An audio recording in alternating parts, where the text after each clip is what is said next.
Good afternoon, everyone, and welcome to SECAM for this SECAM Marvel Classics in Molecular and Materials Modeling.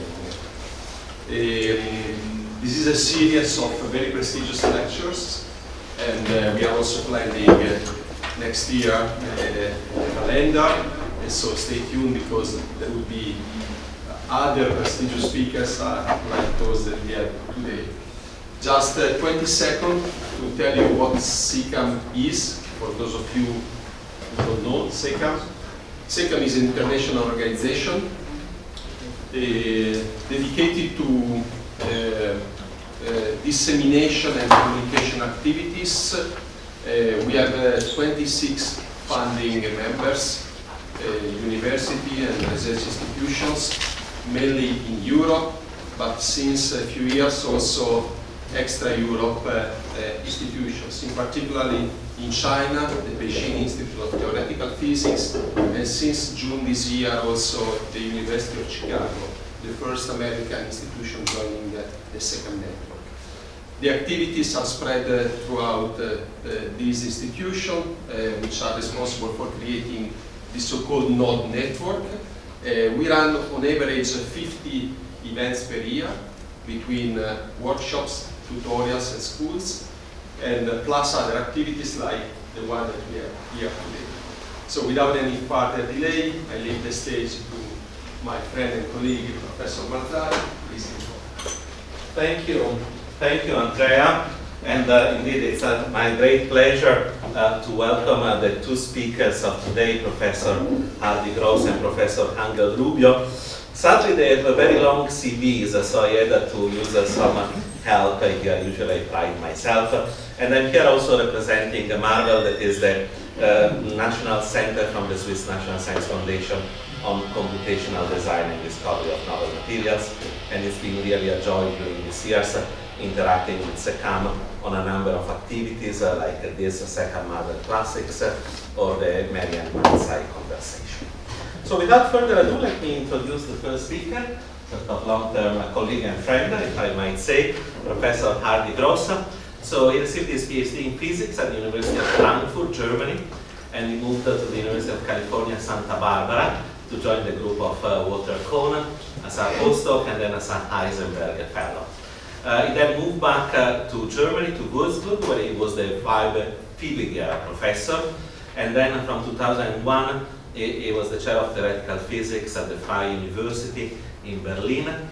He moved once more in 2009 to become director of the Max Planck Institute of Microstructural Physics in Halle, and since 2017 has been professor of chemistry at the Hebrew University of Jerusalem.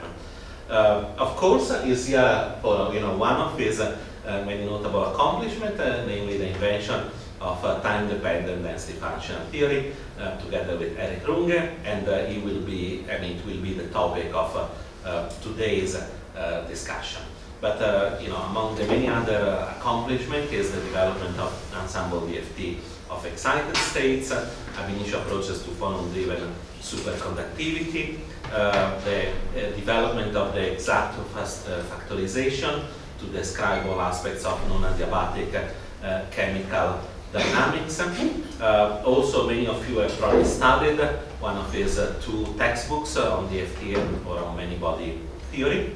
And of course, many prizes and awards, including the most prestigious award in the field, that is the Bernie Older SECAM Prize in 2016, but also the Sunmin II Prize of the Taiwanese Ministry of Science and Technology, the Schlumberger Award, the MOA Senior Medal, and among other accolades, he has an ERC Advanced Grant, Fellow of the American Physical Society, and Mercator Fellow of the Deutsche Forschungsgemeinschaft, and member of the International Academy of Quantum Molecular Science.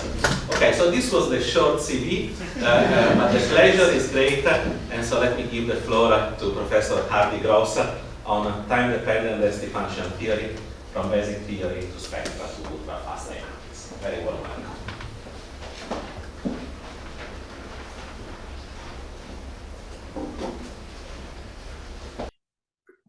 Yeah, thank you, Nicola. It's wonderful to be back to SECAM.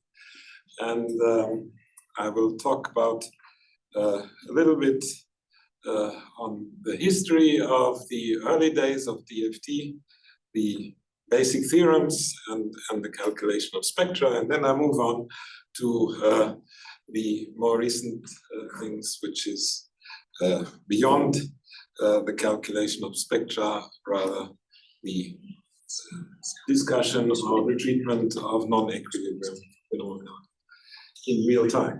So this is the plan. So pretty much the title is also the program. And what do we want to describe with the DFT?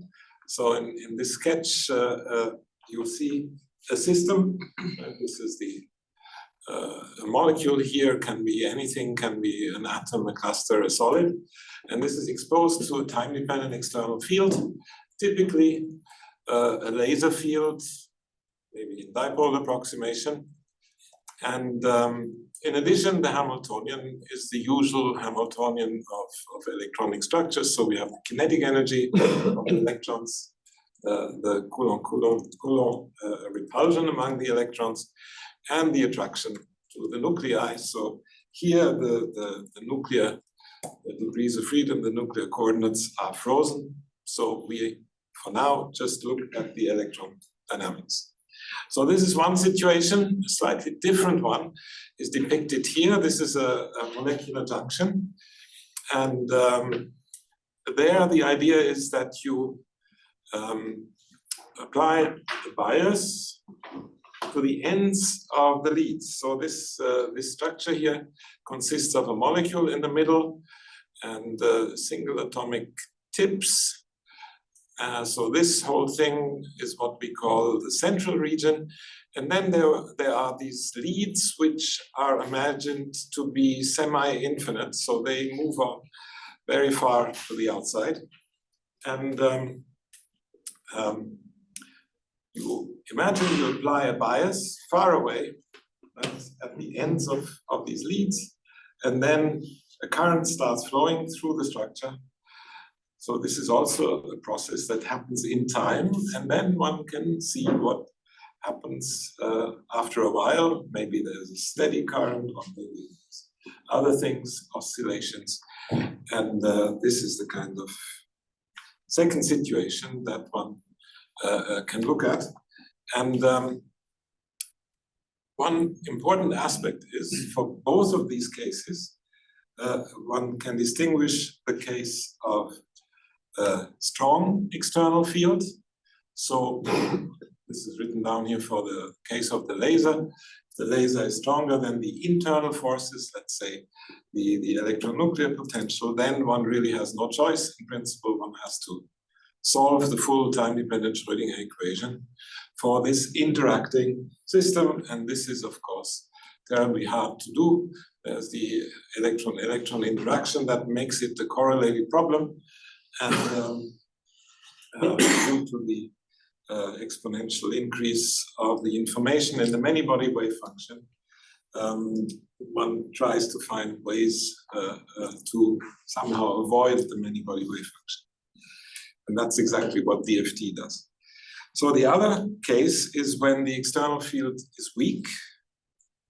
That's the regime when one can do perturbation theory. So the external field is then treated to, let's say, lowest order perturbation theory.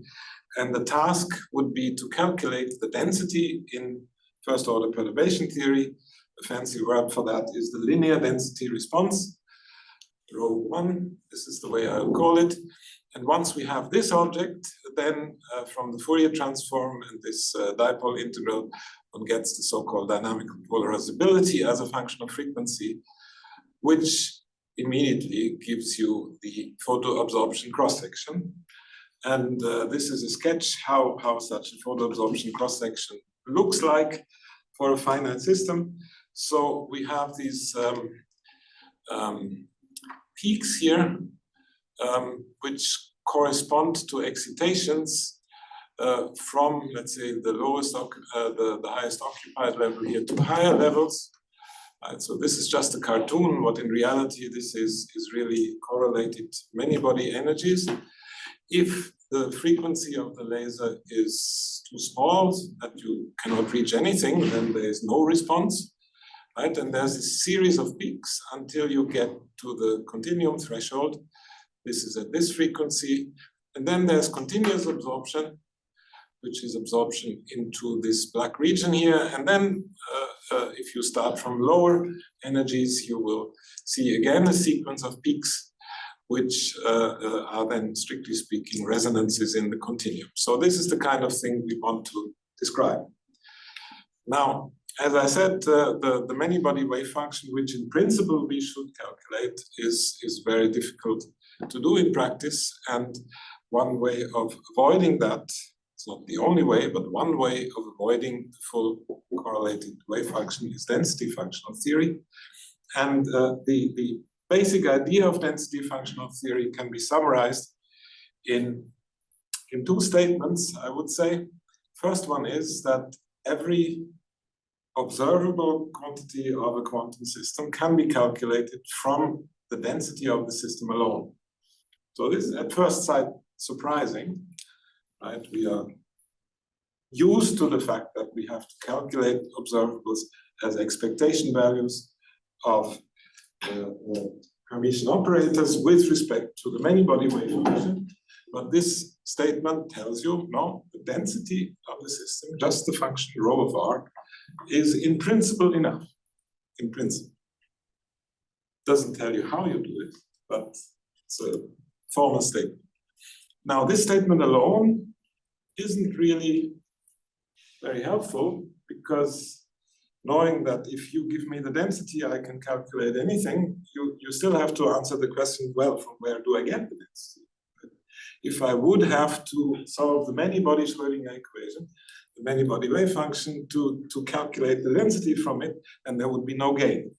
And here's a second statement. That's the second statement here, that one actually can calculate the density of the interacting system, so that's the system of interest, from an auxiliary system where the particles do not interact with each other.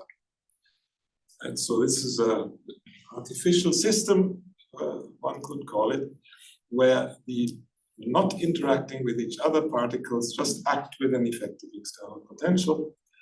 And so then this is a practical way of calculating the density, because that's then a not correlated system. And for that, it's relatively easy to calculate the orbitals and from it the density. So it's kind of a two-step process. First, you calculate the density from this set of non-interacting particles, and then you use the density to calculate observables. And so that's the idea. Now, for the ground state, these two statements are known as Hohenberg-Kohn theorem and Kohn-Sham theorem. And the statement refers to the ground state density. And this is the foundation of static density functional theory, for which Walter Kohn got the Nobel Prize. Now, this was in 1964 and 1965. And people were wondering, can't we somehow generalize that to deal with time-dependent processes, systems that are driven by some external field, like I just showed you. And people basically tried for 20 years and more or less failed. And the reason is that in the time-dependent case, you don't really have the means that Hohenberg and Kohn used to prove the basic theorem, namely a variational principle, which is a minimum principle. In the time-dependent case, you normally don't have that. So you have to do somehow something else. And this is now our work, quite some time ago, 1984, where we proved that there is a basic one-to-one correspondence for all driven systems, one-to-one correspondence between the time-dependent external potential and the time-dependent density. So that's this statement here. So this is, if you wish, the time-dependent analog of the Hohenberg-Kohn theorem, because it tells you, if you give me the density, I can actually go back uniquely to the potential. And once I have the potential, I imagine I could solve the many-body Schrödinger equation, get the wave function, get all the observables, and hence the density is enough to know the observables. That's not the way we do it in practice, but it's an in principle statement. Now, the way of actually calculating the density is then what is known as the time-dependent Cohen-Sham equations, and they are written down here. So you calculate the density of the complicated correlated system from single particle orbitals, and these come from the time-dependent Schrödinger equation. It's written down here with a potential which is a multiplicative potential, relatively easy equation. The complication comes from the fact that this potential itself is a function L of the density, and it's usually written in this way. So this is the external potential, the laser field, for example, and it includes also the static potential of the nuclei in the molecule, let's say. And there is a so-called Hartree term. It's an electrostatic potential, but involving the time-dependent density. And the whole rest is put in the so-called exchange correlation potential, which is a function L of the time-dependent density. And this object then in practice needs to be approximated, this functional dependence. So one aspect of it that does not appear in ground state DFT is that the potential at time t depends on the densities at previous times, t prime. So this is a memory. It's a very specific form of memory where, as I said, the potential at time t depends on densities at previous times. So that's the fundamental equations. That's the equations that we then in practice solve. Now, this is from a celebration of 30 years of DFT about 10 years ago. So here you see a cartoon of this one-to-one correspondence. So you have a set of essentially arbitrary time-dependent potentials, and they are one-to-one with the time-dependent densities. So this was proven by Erich Runge, who at the time was a master's student at the University of Frankfurt, and myself in 1983. And this proof was, apart from the scientific aspects, also very important for my career, because I presented that proof at the conference in 1983 in Portugal, and Walter Kohn was among the audience, and this got him very interested. It got him so interested that he invited me to work as a postdoc with him. So that's what I did then. So I moved to Santa Barbara, to the University of California, and this is a photo of the campus, the way it looked like at the time. Now there's many more buildings. So it's a very beautiful place to be. And another remembrance that I have is this is the home of Walter Kohn, a terrace from which you could look down to the ocean. And he would regularly invite people, visitors, and members of his group. And he typically would grill a fish that he would get from the harbor, perfectly fresh. And this was then given to the guests.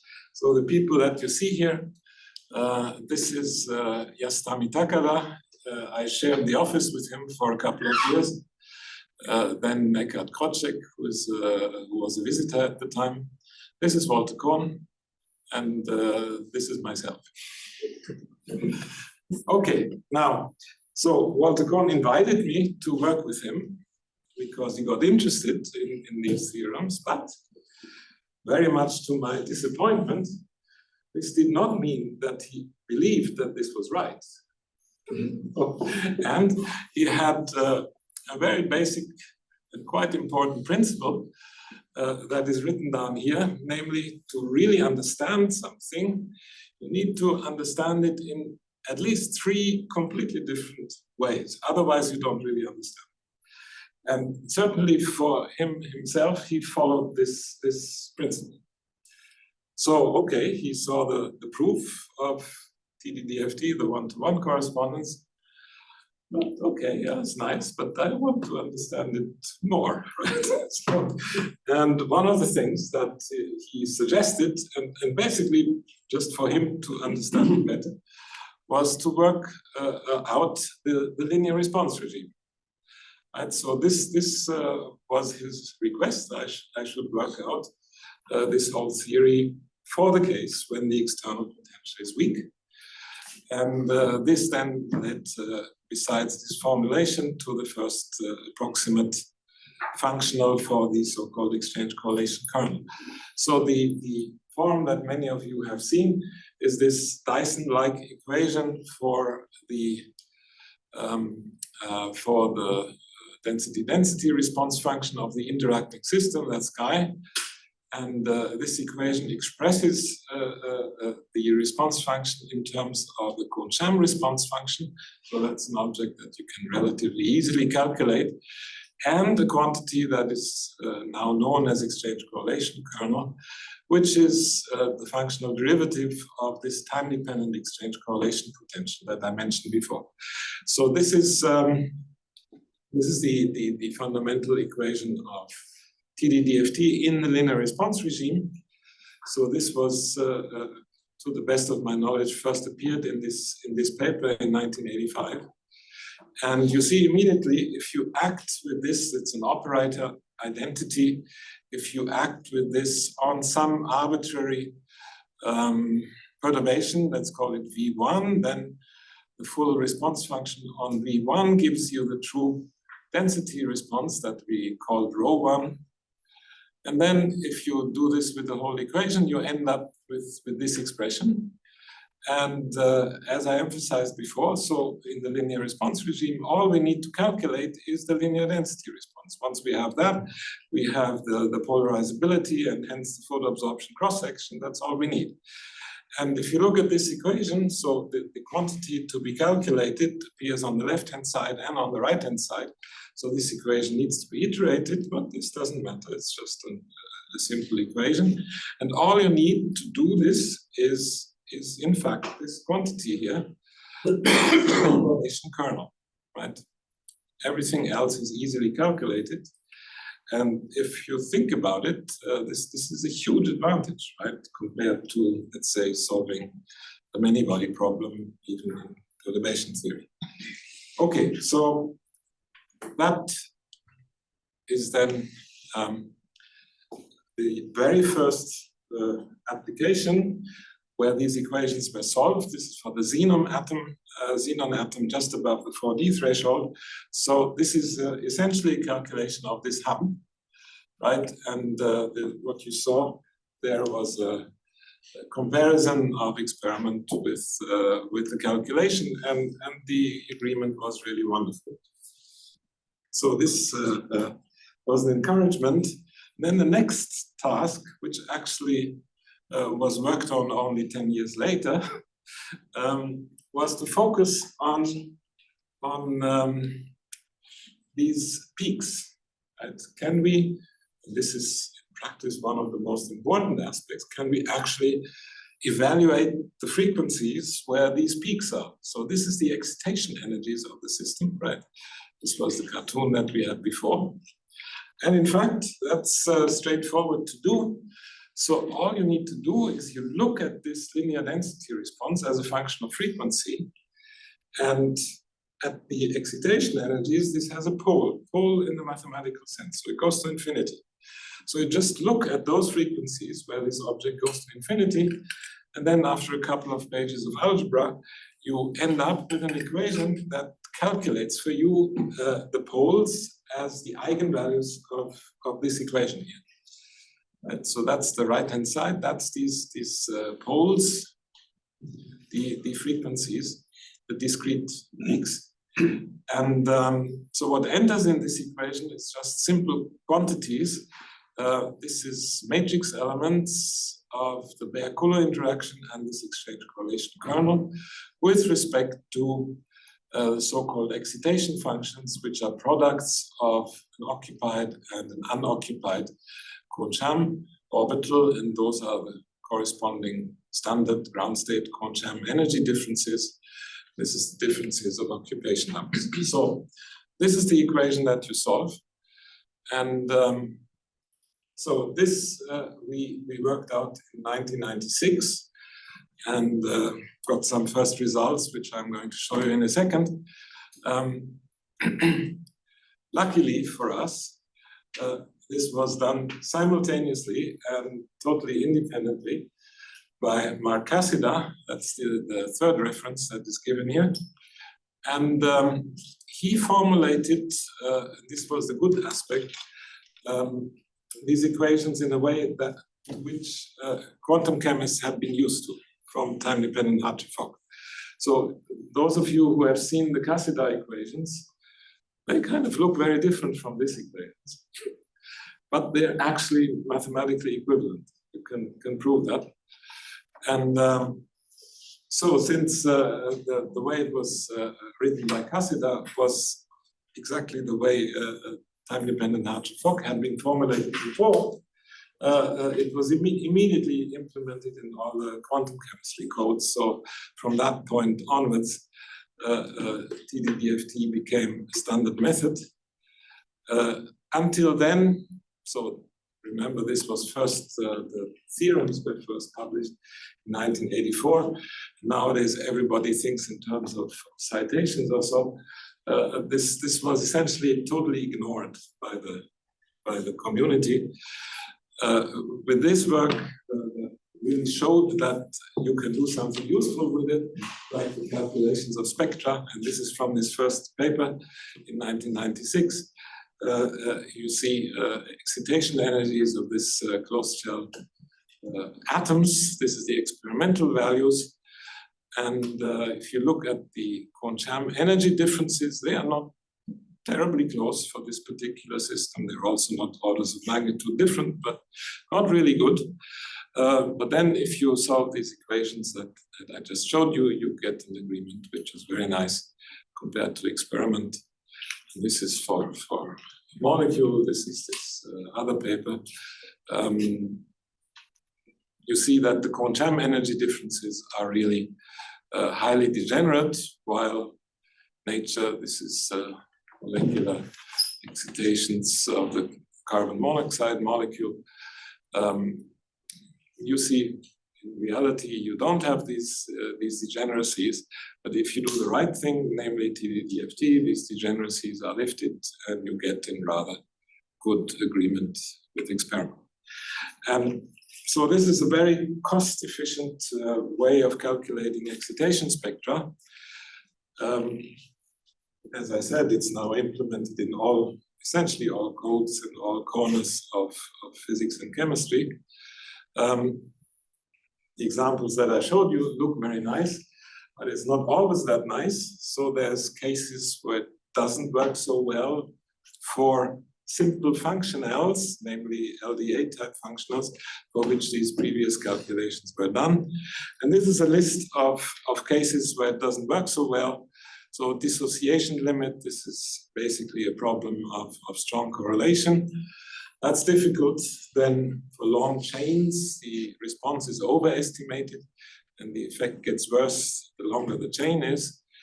Then this kernel for periodic solids in simple approximations like the LDA as a function of momentum is a constant, while the true one should depend in the long wavelength limit like 1 squared. So it should be divergent. And then another problem that charge transfer excitations are not properly described. So at this point, all of these problems have been solved with functionals that are more sophisticated than the LDA. But, and I think it's a fair statement, at this point in time, there's no single functional that does it all. So that's the present status. So the community is working on that to improve, but okay, that's where we stand. So as I said, it's a very cost-efficient way of calculating spectra, optical spectra. And by now it's about 7 papers per day that use this methodology. So rather than picking out arbitrarily anything, I will move on to the next topic, which is beyond the linear regime, so the non-perturbative regime, the prediction of the dynamics of electrons far from equilibrium. And there's a few very different topics. The first one is to look at the dynamics of chemical bonds. So there, the first question is, how can one actually visualize a chemical bond? And there's many answers to this. But one thing to note is if you plot the density, this is among physicists certainly not so well known. If you plot the density, this is not useful. Right? Think of a typical covalent bond, right? If you plot the density, it's actually minimum between the nuclei. So density alone is not good. One can do other things. So what I'm going to show you here is a way that is called electron localization function. And this is based on a correlation function. It's basically the two-body density matrix here, which is the probability of finding an electron with spin sigma at R and another electron with the same spin at R prime.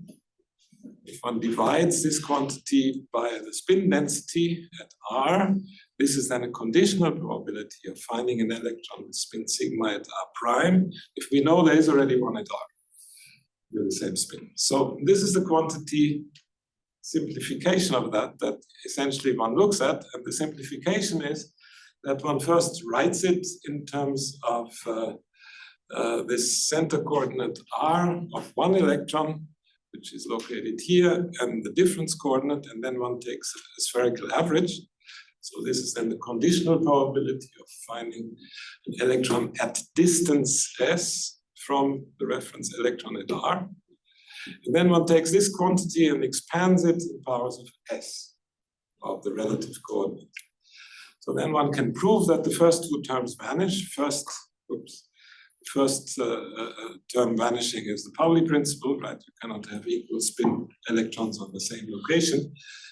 That is S equals 0. The next term that it vanishes is a theorem that is known as Kato theorem. And the first appearing term is the second order term. And this is the quantity, this coefficient function, C of R, where R is the position of the reference electron here, which gives you an indication of chemical bonds, of location of the electrons. So why is that so? Well, remember, it was the conditional probability of finding a like spin electron near, so small s, because it's second order Taylor expansion, near the reference electron. And if this probability near the reference electron is very low, must be that this first electron is very much localized there, because then another electron cannot be there. So this quantity being small means that we have strong localization at R.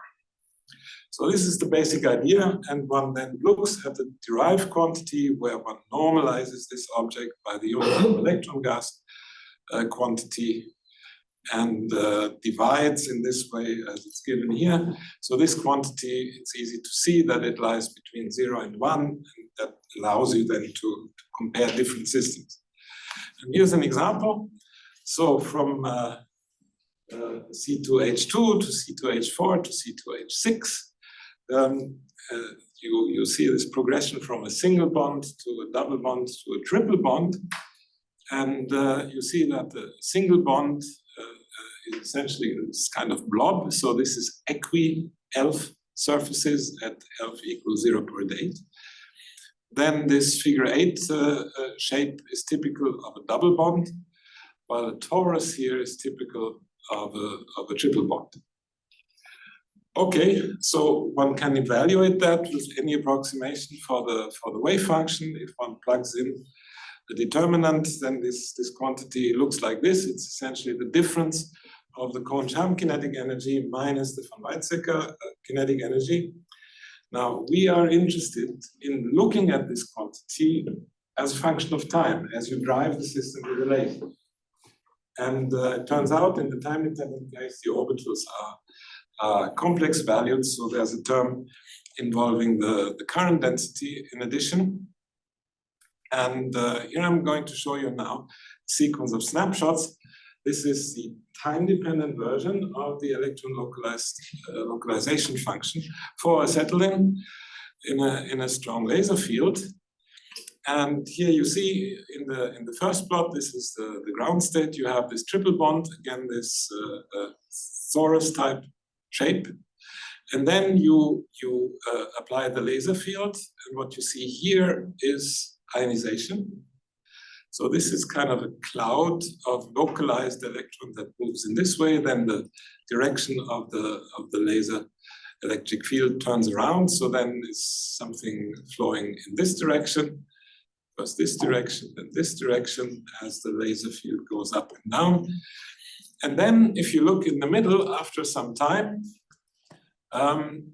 you see a transition from what originally was a single torus to two tori. Right? And this is a transition from a bonding to an anti-bonding orbital. And if you include nuclear motion, this will lead to a dissociation of the molecule. Okay, so and this happens after 3.8 femtoseconds. So this is a prediction of the theory, if you wish. So this allows you to look at the dynamics of chemical bonds in real time. So next example. This is now this molecular transport situation, this sandwich of a molecule between semi-infinite leads. And so the idea is one turns on a bias far away and then looks what the electrons do as a function of time.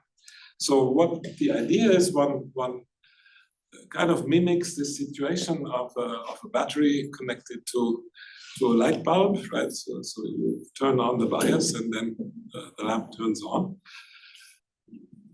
Pretty much universally, and the way the lamp looks is not really depending much on how you turn on the bias, and this will be very different in the microscopic regime that I'm going to show you now. Okay, so questions that we are going to look at is, if you do this switching on of the bias, does one actually always achieve a steady state after a while, like one does for the macroscopic light bulb? Or is there some time dependence going on?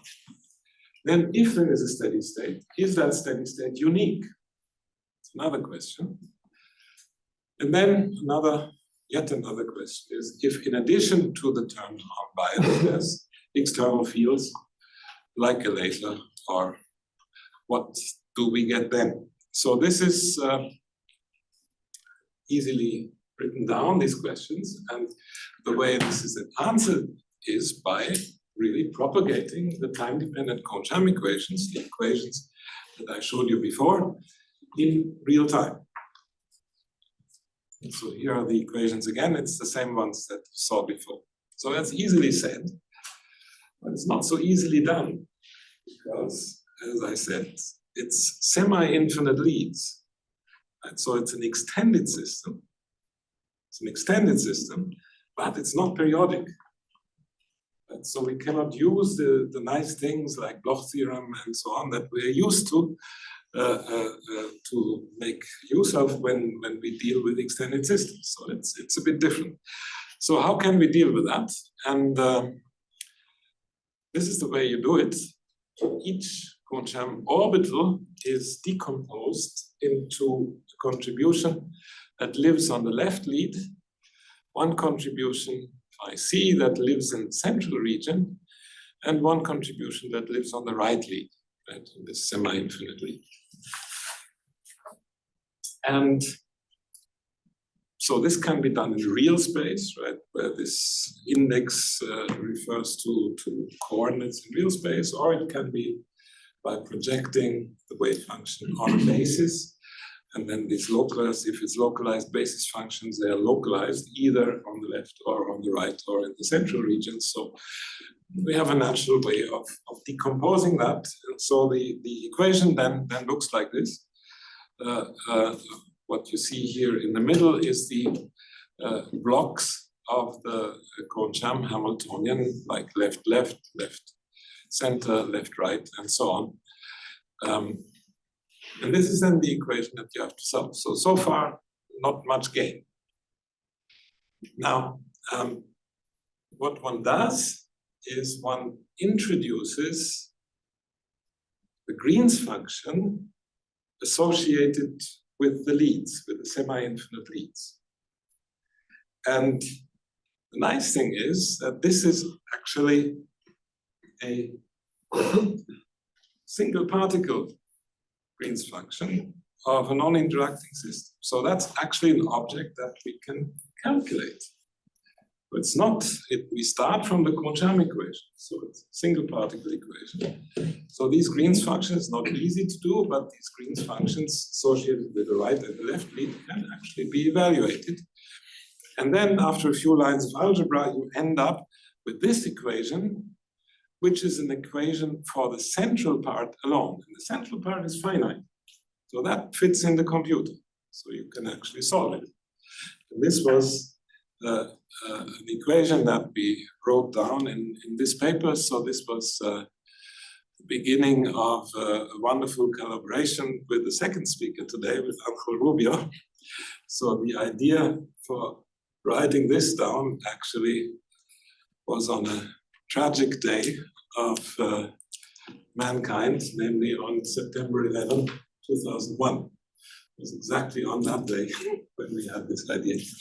But apart from that, so we wrote down the equation, and I'm going to show you a few results that come from solving these equations. And the first thing is the simplest thing you could imagine, namely just constant potentials. So it's a model, right? And then it's easy to apply the bias. We just lift this constant here and put it down here. And we monitor as a function of time the current. This is what you see here. So there's some funny transients, and then you go to a constant, and the different colors correspond to different bias values.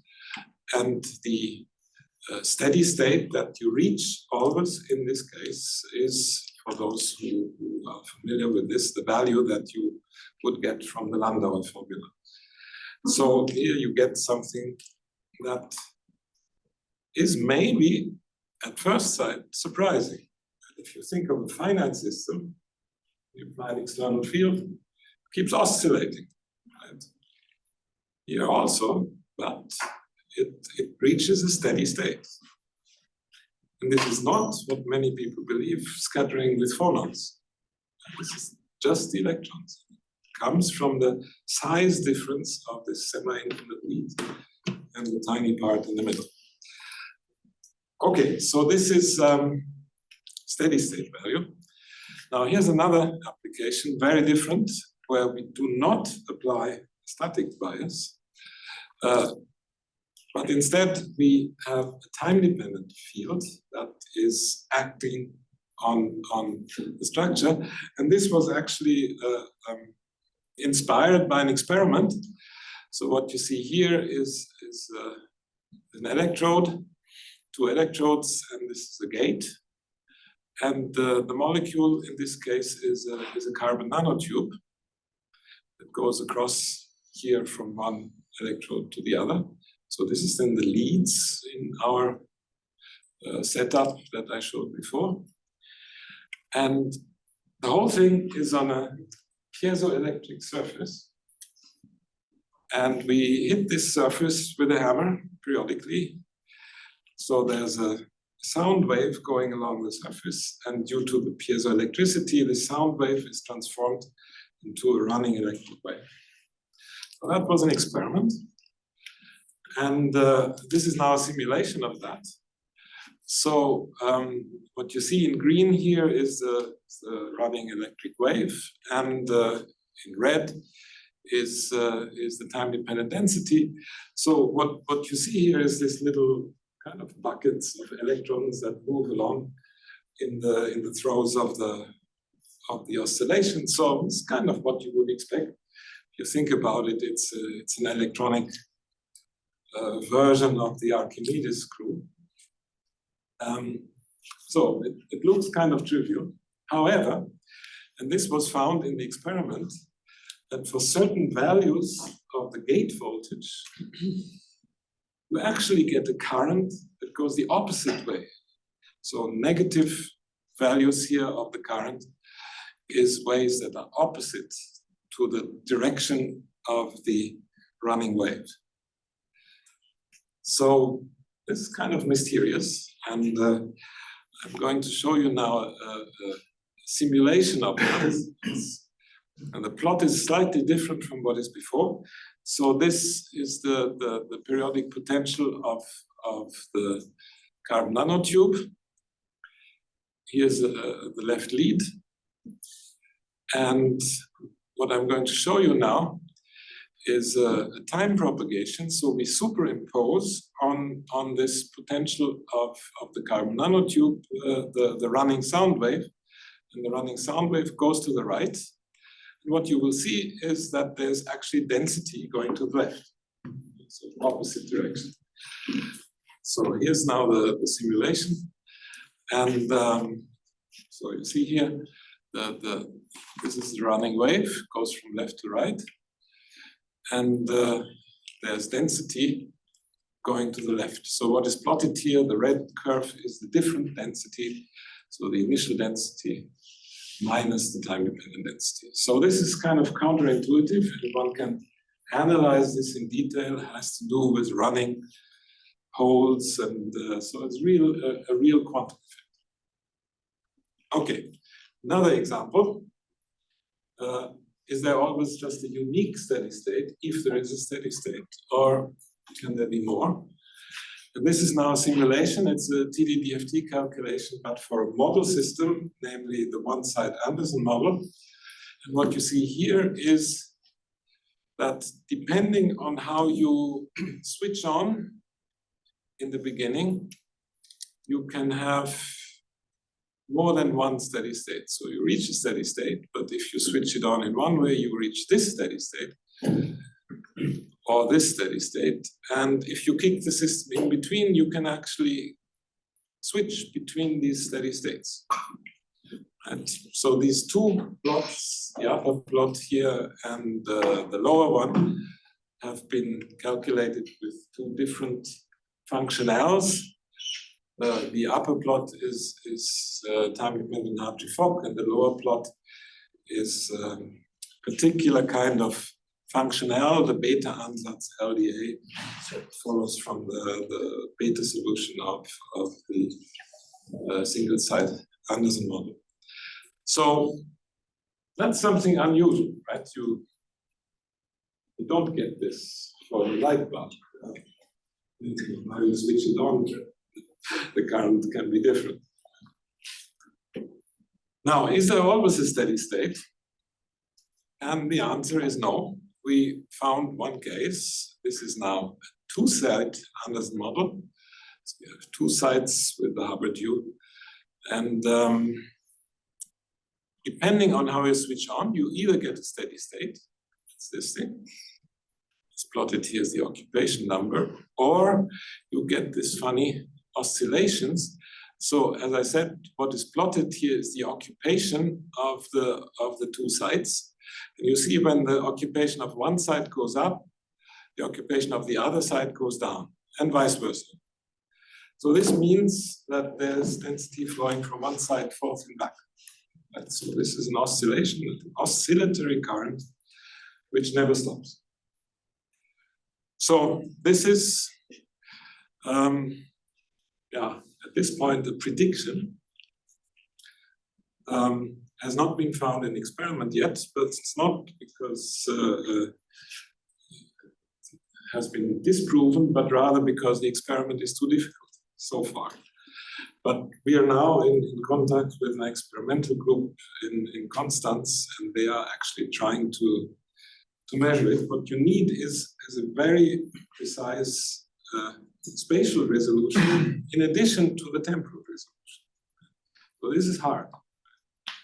And like this current, I should emphasize it. If you have a diatomic molecule, so it goes forth and back between the two nuclei. But in the leads, it dies out. So this makes it really a localized phenomenon.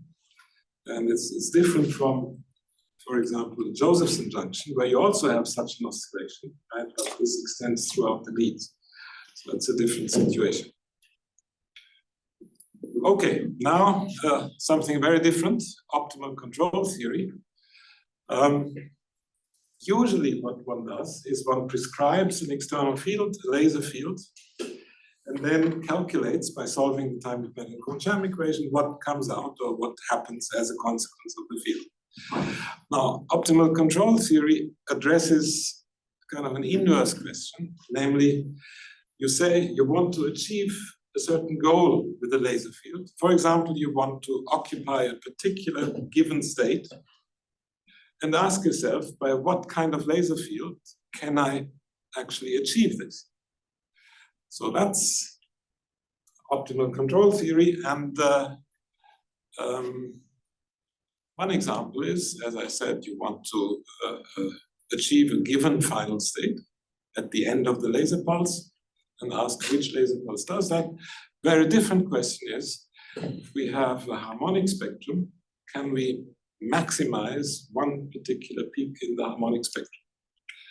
So you can do all kinds of things with this formalism. I give you an idea of how you do it. So for this standard case where you want to occupy a given state, and so what you want to maximize, if psi of t is the time-propagated wave function at the end of the pulse, capital T is the end of the pulse. You want, at the end of the pulse, at the end of the process, a maximum overlap with a given final state. So that's the given state. So you want to maximize this object. And another way of writing this, if you introduce this projection operator, you want to maximize the expectation value of this operator. So we don't want to do this with infinite fluence of the laser. So we limit the fluence by this kind of Lagrangian condition. And we also need to tell the computer that this function psi of t is actually a solution of the Schrödinger equation. And we also do this with the Lagrangian condition. So you see, here's the Schrödinger equation, right? And for this psi of t to be a solution of the Schrödinger equation, we enforce this by a Lagrangian multiplier function. We call it chi of t. And then we maximize the sum of these three constraints. So that's easily done. You can take the variation with respect to these three quantities and you get three equations. The first one is just the time-dependent Schrödinger equation, as you would expect, with the initial condition, some initial condition, phi. Second equation, this is cool, this Lagrangian multiplier function also satisfies the Schrödinger equation, but with a condition at the final time. And here's this projection operator appearing. And then you see that the field that does that can be calculated from these two wave functions. Mu is the dipole operator. So this, if you look at these equations, you immediately see that this suggests an algorithm. You first propagate the first equation forward and the other equation backward. And then from the two solutions, you calculate the new laser field. And then with the new laser field, you propagate forward and backward again, and so on. So one can also do this for other targets, like this operator O that can be anything, basically. It can be time dependent, for example. So you enforce as a target a particular path, let's say in real space or in Hilbert space. And one can also combine this with TDDFT, with real-time TDDFT. And I'm going to show you one application. Again, this was from the time when Angel was spending a lot of time in Berlin. And this is the control of the chirality of a current, a ring current, on a semiconductor surface. And what you see here, that we can, with optimal control, switch the direction of the current from this way to this way. Okay, and this is the other example. This is more recent work where we find the control target where you want to maximize a particular peak in the harmonic spectrum. This is a typical harmonic spectrum, which breaks off at a certain point. And this is the spectrum that you get from some uncharacteristic pulse. You see the harmonic peaks here. And the control target was to enhance the 7th harmonic. So you can see it's enhanced here by a factor of 250.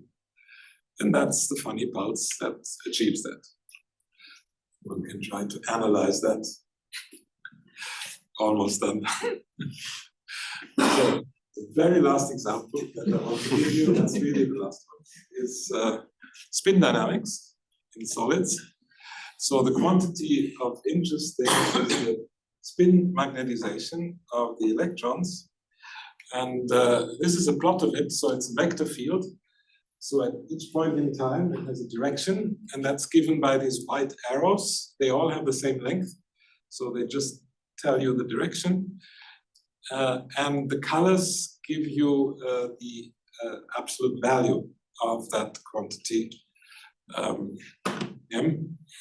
So that's the length of the local arrow, if you wish. So what is plotted here is the ground state of a chromium monolayer. What you very nicely see here, or maybe these arrows are too fine that you don't see them, but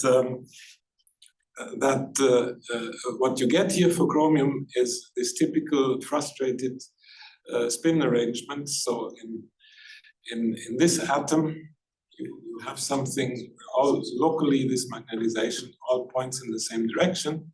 Here it points in this direction, here it points in this direction. So it's this typical frustrated 120 degrees arrangement. And you can immediately see that by integrating over the region of a chromium atom, you then get something like an atomic spin, which is in this direction, this direction, this direction. So this is a ground state calculation with some non-collinear spin DFT functional. And then I'm going to show you a time propagation where we irradiate a laser pulse on this system. So here's a time counter, and this is the electric field as it oscillates. And you see there's very soon some wild commotion of the magnetization. Don't know how to exactly interpret that, but the main thing that you see, if you compare with the initial point, is the reduction, the change in color. Right? So you get in color, you get a reduction of the magnetic moment from these reddish values down in this ladder. And if you analyze what's happening there, this is a consequence of spin-orbit coupling. So spin-orbit coupling is strongest in the vicinity of the nuclei because it involves the effective potential. And this is a rather universal mechanism. So if you look at a solid like we do here, you can also look at the magnetic cluster, you can do much the same thing. So this is one thing that you can see, and the approach that we use here is the real-time non-collinear spin TDDFT with spin-orbit coupling term. It's written down here, and the Zeeman term. So this is a weakly relativistic generalization of the equations that I showed you before.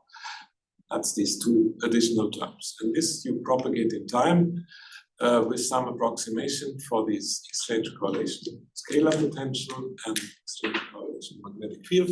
And then you can get results like I just showed you. And this is how you calculate from these Pauli spinors the magnetization density and the density. Now, if you do this for this kind of system, you don't see much of a change of a total magnetization. Total magnetization is the green plot here. But you see something very interesting, namely you see a change in magnetization of the sublattices. So there's a manganese sublattice. There the magnetization, if you integrate over this sublattice, goes down, while for nickel, which is very small in the beginning, it goes up as a function of time. And then there's also a third curve here, which says delocalized. This is magnetization contributions that are somewhere in the interstitials, so they cannot be uniquely assigned to one of the sublattices. It goes somewhere. Now, can one, so one important point is the time scale. This is a laser pulse of 2.4 femtoseconds, and pretty much in that same period, you see this happening. So it's 3 femtoseconds or so. Very, very fast process. And to analyze that, one can look at the density of states in the initial state, the ground state, and one finds that there's here these nickel contributions. And if you irradiate the system with the right laser frequency, something like 3 or so electron volts, you see there's empty states here of the same spin projection. And if the laser is strong enough, you will excite the electron going from here to there, because that's where the empty states are. But then these empty states are on the other sublattice. So you kind of, in an optical process, take the electron from one sublattice to the other, and the electron just takes the spin with itself. So you have a transfer of spin. And if you analyze that in detail, you go from this initial situation, one of the nickel spins is transferred to manganese, while one of the manganese spins is transferred to the interstitials. So you go from this 3 up, relatively strong magnetization on manganese, to, if you count, there's 2 of them. 2 of them are compensated. So you go to a situation where you only have 1 spin up. So significant reduction, while we have an increase on nickel. So this is exactly what we saw on the figure before. And it's clear that this can happen only if the empty states are on the other sublattice. Right? If you do the same thing here, you go from here to there, but here you are on the same sublattice. So you excite to the same sublattice, so you don't have a transfer of magnetization. So it depends on system whether or not this happens or not. Right? And here the third one is more complicated. You can transfer the down spins, and you can also transfer the up spins. And this is a more complicated system, manganese 3 gallium, where you start from a ferrine magnetic configuration, and if you work it out, the transition goes to a ferromagnetic situation within 4 femtoseconds. And this was a prediction of real-time TDDFT in 2016. And this effect was confirmed experimentally 2 years later. So it's always nice if you can predict something that is really just found later. And in fact, the experimentalists, since this is essentially an optical process, its duration is given by the pulse length. Right? So, and they succeeded to take this into the attosec regime. And here they announced the birth of attomagnetism. So that's the experimentalists' words that I'm quoting here. So that's all I wanted to say. There will be a talk by Sangeeta Sharma, who was the main driving force in this project, on tomorrow morning. And so for myself, this is pretty much what I wanted to say. One word on the future. So what is not contained so far is various relaxation mechanisms. First one is due to electron-electron scattering. This leads to some kind of thermalization. This should be contained in real-time TDDFT, but what you would need is a functional with memory where the value of the exchange correlation potential really depends on the densities at previous times. Approximations used so far don't have that feature. So this is one important aspect. Then thermalization and decoherence comes also through the interaction with other degrees of freedom, in particular the non-adiabatic couplings to nuclear motion. This was the topic of my talk yesterday. I'm not going to say more about this now. One could think of doing this optimal control algorithms also to create topological spin structures. So skyrmions, ophions, and the like.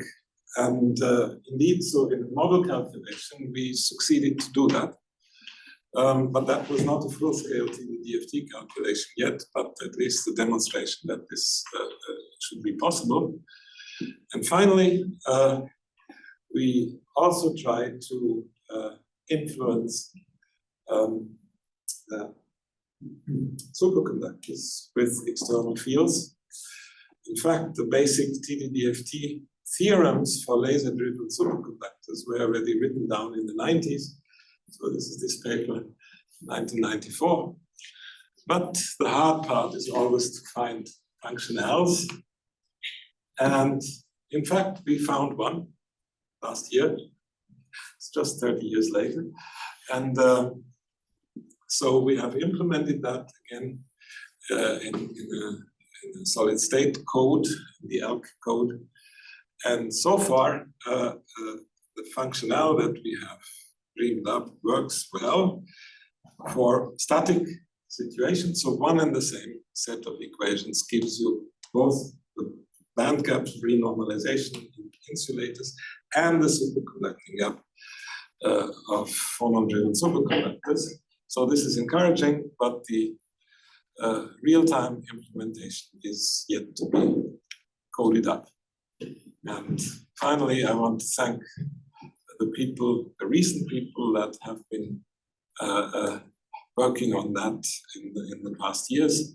So that's 2 PhD students, Kevin Krieger, who worked with me in Halle, and Chungyu Wang, who worked with me in Jerusalem, and 3 postdocs, Sangeeta Sharma, Kay Dewhurst. They are really the driving force for all these spin-driven investigations, and they took this from the first calculation, which was for this Heusler compound, to many other systems, and very interesting results.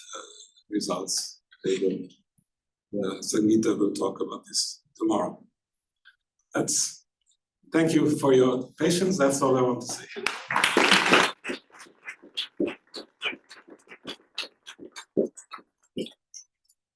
Thank you, Ardi, for this wonderful time-independent lecture on time-dependent density functional theory.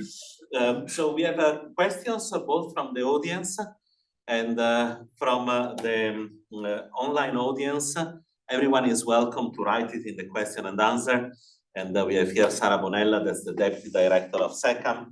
And so she'll pass the questions from the online audience, but also if there are questions from here, you are very welcome to just wait. So everyone is shy, so I'll get started. So, you know, one of the agony and the ecstasy of standard DFT is, of course, the exchange correlation. The very good thing is representability. Everything seems to always work out. But you know, the very bad thing is the acrobatics that you have to do with derivative discontinuities. So sometimes, you know, maybe going broader, having position and time might make representability more difficult and acrobatics less difficult. Do you know, or do you have a sense of, you know, what are the exact statement? And actually, it's my ignorance. Is there a Scham-Schluter equation for the time-dependent case? Okay. Yes, we did use that some time ago. Yes. Yeah. But yeah, so less things are known, but the strategy of deducing approximate functionals is still pretty much the same. So one starts from exact features and tries to find approximations that satisfy these features. And I want to give you one example. So there's, as opposed to spinless case, this exchange correlation magnetic field appearing in the equations. And one of the exact features is that this exchange correlation magnetic field is the curl of something. It's an exact property. But if you think of standard functionals, LDA, PPE, whatever spin, none of those satisfies this condition. So one thing that we did was to find a way of including this condition. And the idea is very simple. One uses the Helmholtz decomposition. So one starts with the BXC in LDA, let's say, and decomposes it in a term that is a curl of something plus the gradient of scalar function. But this gradient of the scalar function is easily calculated because it actually satisfies the Poisson equation with that given LDA term. So you can calculate it and subtract it. That's basically it. And this approximation does miracles.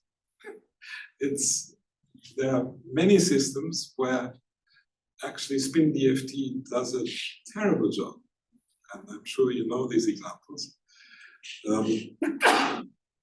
One set of systems where I personally got involved into this were the pnictide superconductors.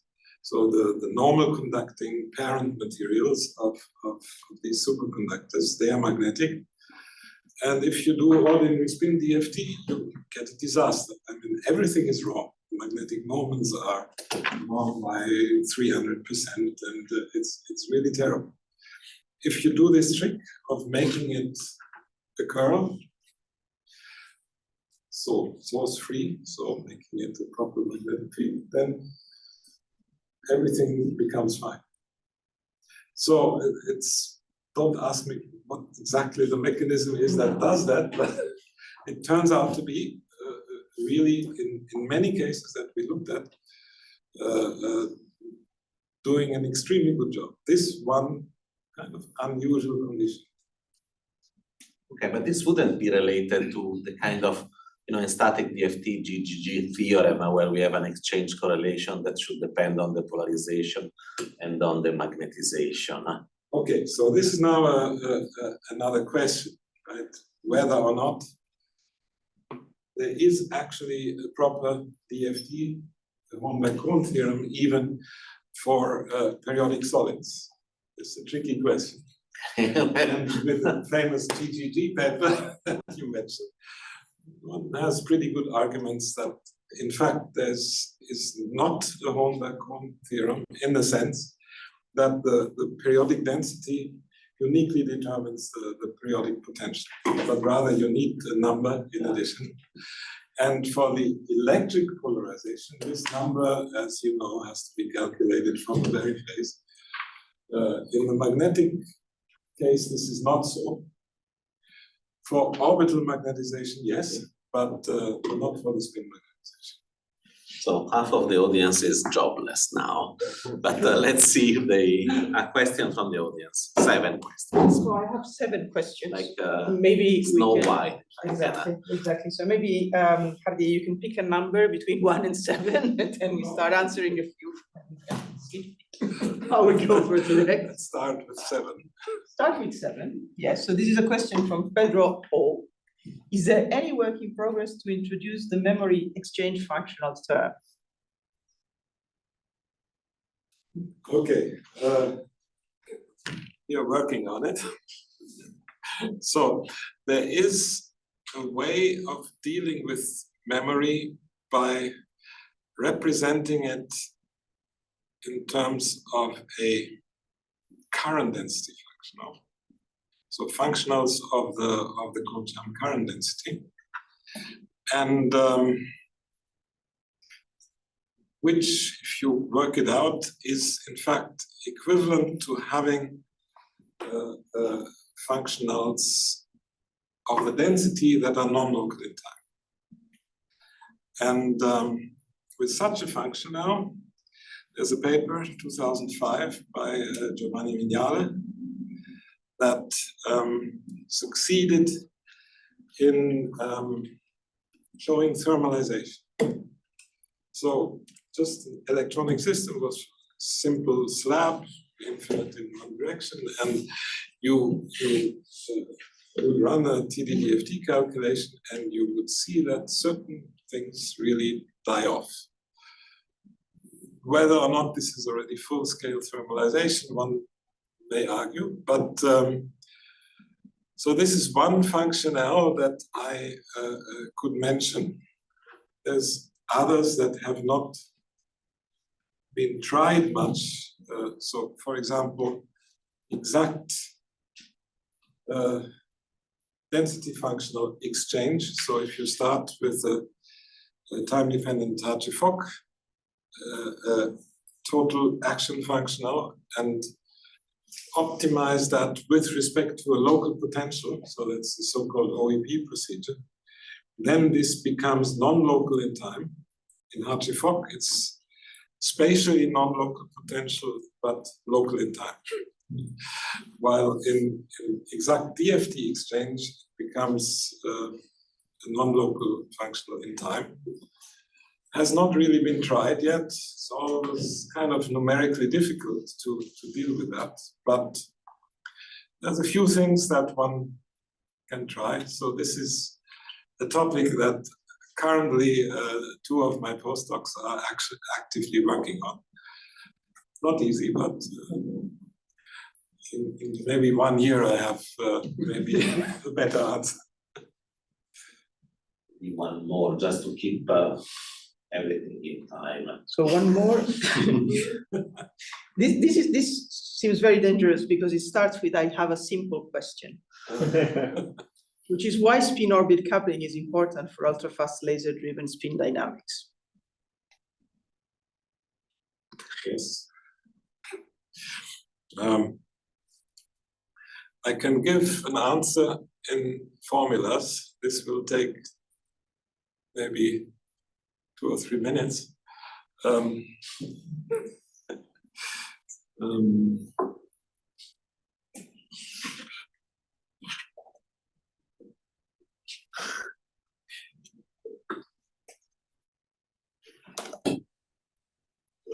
So if you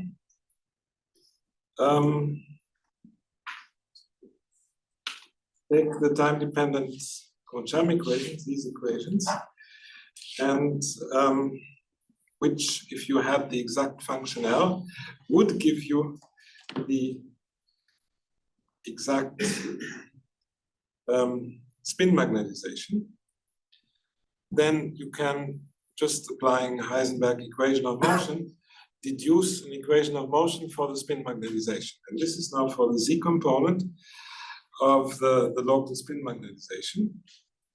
And there you see, you get 3 terms. So it's an exact equation, just to emphasize. First term, you see immediately it's mx times by minus my times bx. This is a cross product, and this is the so-called local spin torque, m cross bxe. The other term, you see it immediately, it's proportional to 1 over c squared. This comes from spin-orbit coupling. And the third term is, I write continuity in quotations. So if spin was a conserved quantity, then this would give the spin current that would make the conservation law. Now the spin current has to be a tensor. This is something important to realize, right? Because this is a continuity equation for just one spin component, right? And there you need a vector.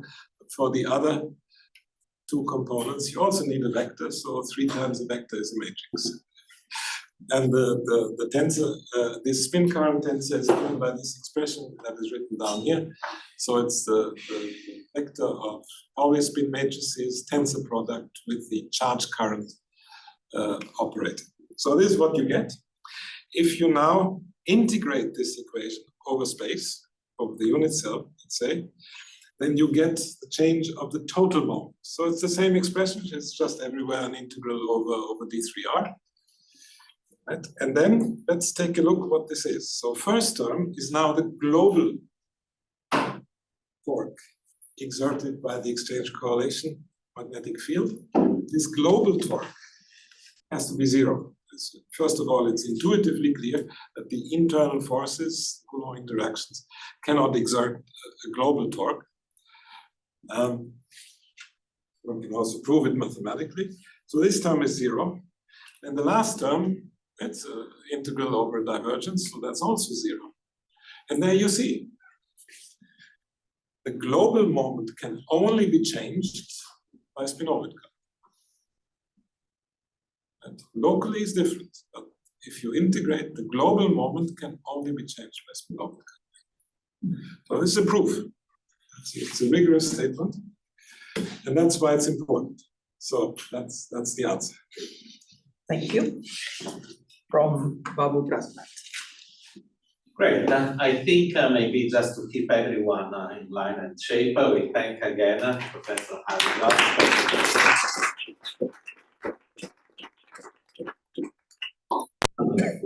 Thank you.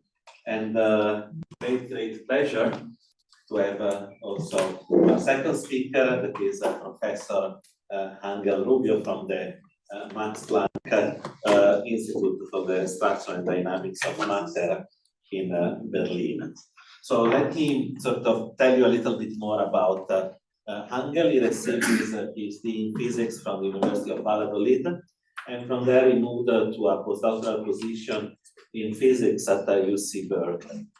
And then he moved back in 1994 to be a professor at the University of Valladolid, and in 2001, full professor of condensed matter physics in San Sebastian. He was also the director of the NanoBio spectroscopy group. In 2014, he became director, where is now the Max Planck Institute for the Structure and Dynamics of Matter. But also since 2017, he is a distinguished research scientist at the Simons Foundation Flatiron Institute in New York. Of course, you all know his work as one of the founders of modern theoretical spectroscopy, creator of the widely used open source project Octopus, and also a developer of the framework for quantum electrodynamical density functional theory for modeling the strong light-matter interactions in materials from non-equilibrium metastable states to cavity quantum materials engineering. Many awards, again, 2018 Max Born Medal and Prize, 2016 Medal of the Royal Physical Society, 2014 Premio Rey Jaime for Basic Research, DuPont Prize, European Research ERC Advanced Grants, and fellows of many institutions, including the US National Academy of Science. Now, sadly, the King of Spain heard that he was coming here to give the second Marvel lecture, and he sort of, tried to take out the light from the event, and so he assigned, and I think it was announced today, the Spanish National Prize, for which we also, congratulate you live. So, Angel, great pleasure to have you here. and we'll have your talk on time-dependent density functional theory from non-equilibrium phenomena to quantum materials. Okay. Thank you, Nicola. Thank you for staying late. I will try to be short. No. Okay, those are long, but they are okay. Just try it. Okay. I think the cartoon basically explained what I would like to convey, but I'm not going to do, is we are going to go from linear spectroscopy, non-linear spectroscopy, how you can control materials properties with light, could be classical and quantum, and then different materials that can be incorporated in the system to drive the non-equilibrium phenomenon. But before getting to that, well, I wanted to give you a little bit of a perspective of something that is the field as we have it today has been evolving over the last 23 years. And to give you a little bit of a flavor of how this went through. But before getting there, let me just put everything in frame. This is exactly what we really want to do. It has been the top of this workshop is we have a complex energy landscape in which we have electrons, ions, and then the interaction with the environment.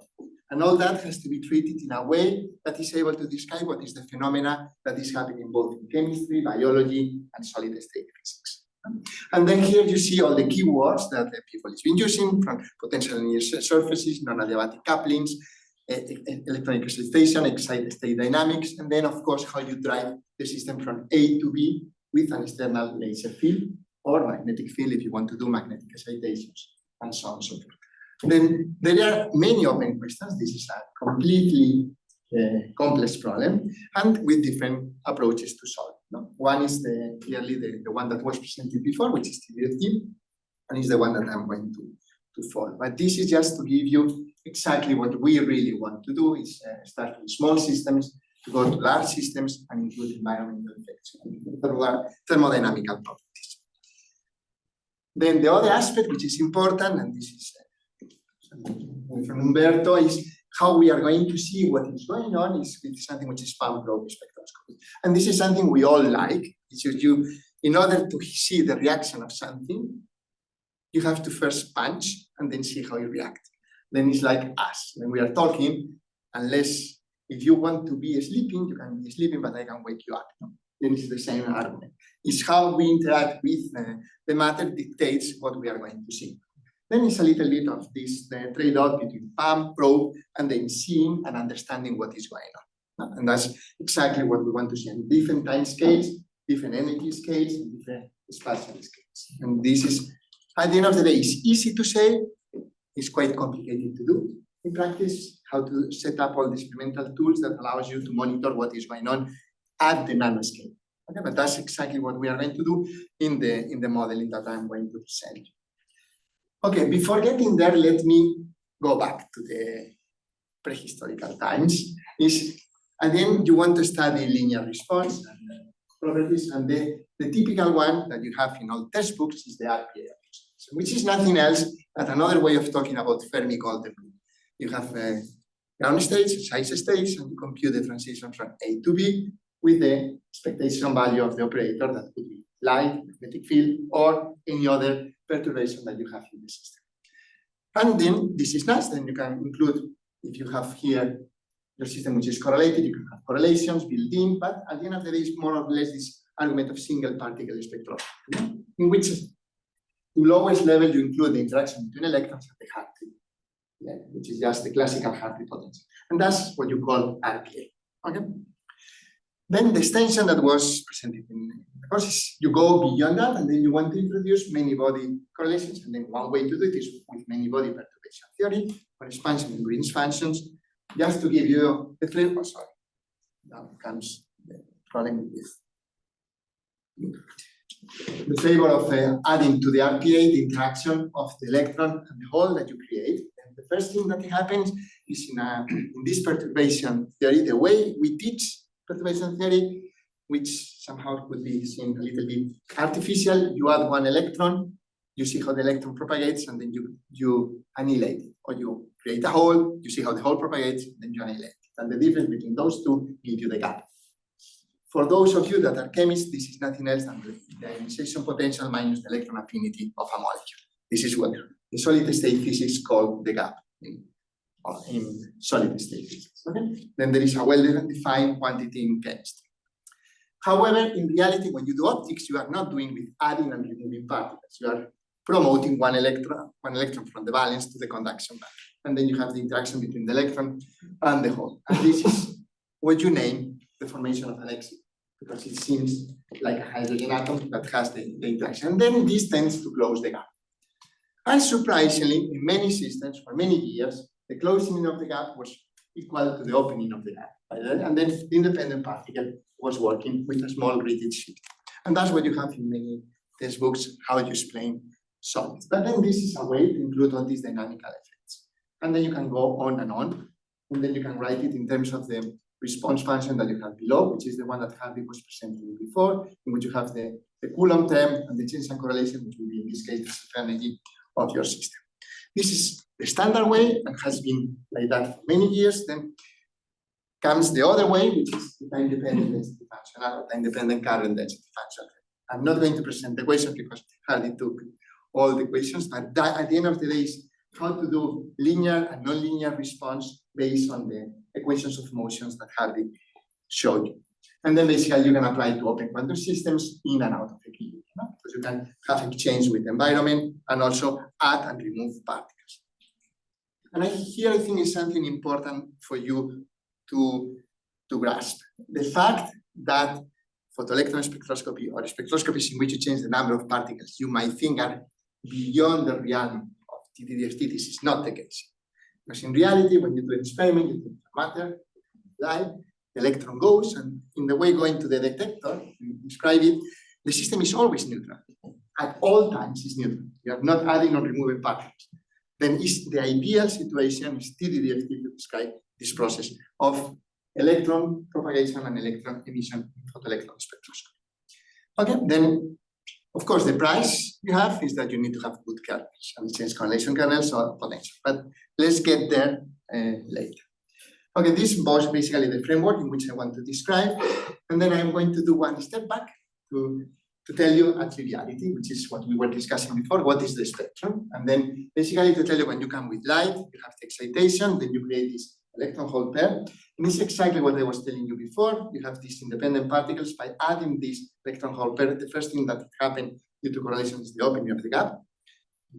In many cases, this is you start from the hard thing, and then you close it with the interaction between the particles.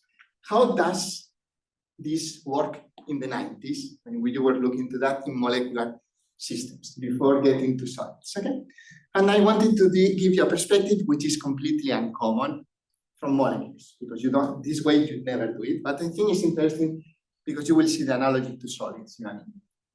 Let's take simple metallic clusters, and then okay, you can take other ones I can show you, in which basically the independent particle approximation works quite well, as it was for copper, sodium, aluminum, many systems. And then here what I plot, if you see it, is in green is what you call the independent particle response, which if you shift it by X, you get it on top of the spin. So that's what the people was doing for many years. You get the right shape in the wrong position, but they didn't care. Then, of course, if you add now what I told you, the Hartree term, which is just the repulsion due to the fact that the electron interact, you see something which you expect. It's an energy cost, then the peak moves to the right, but overshoots, moves to the upper part of the spectrum.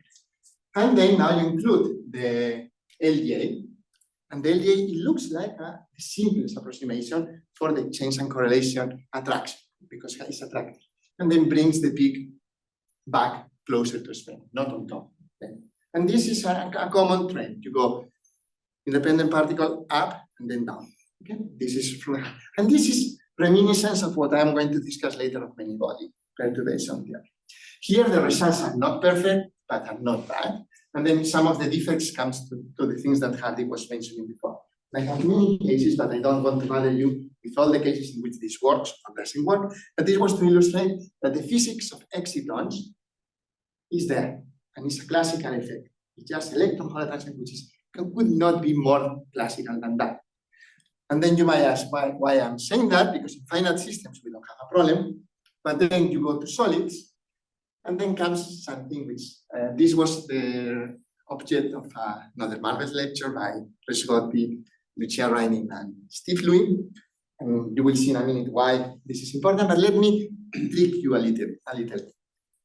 Instead of looking to optics, I look to energy loss spectroscopy. Energy loss spectroscopy is you come with the electron, and you look for the energy that is being lost when the electron goes through the matter. If you look to the formal equations, the equations that I showed you before for clusters, the quantity that you are measuring in optical spectroscopy for finite systems is the energy loss spectrum. It's exactly the same. The equations will come in a minute.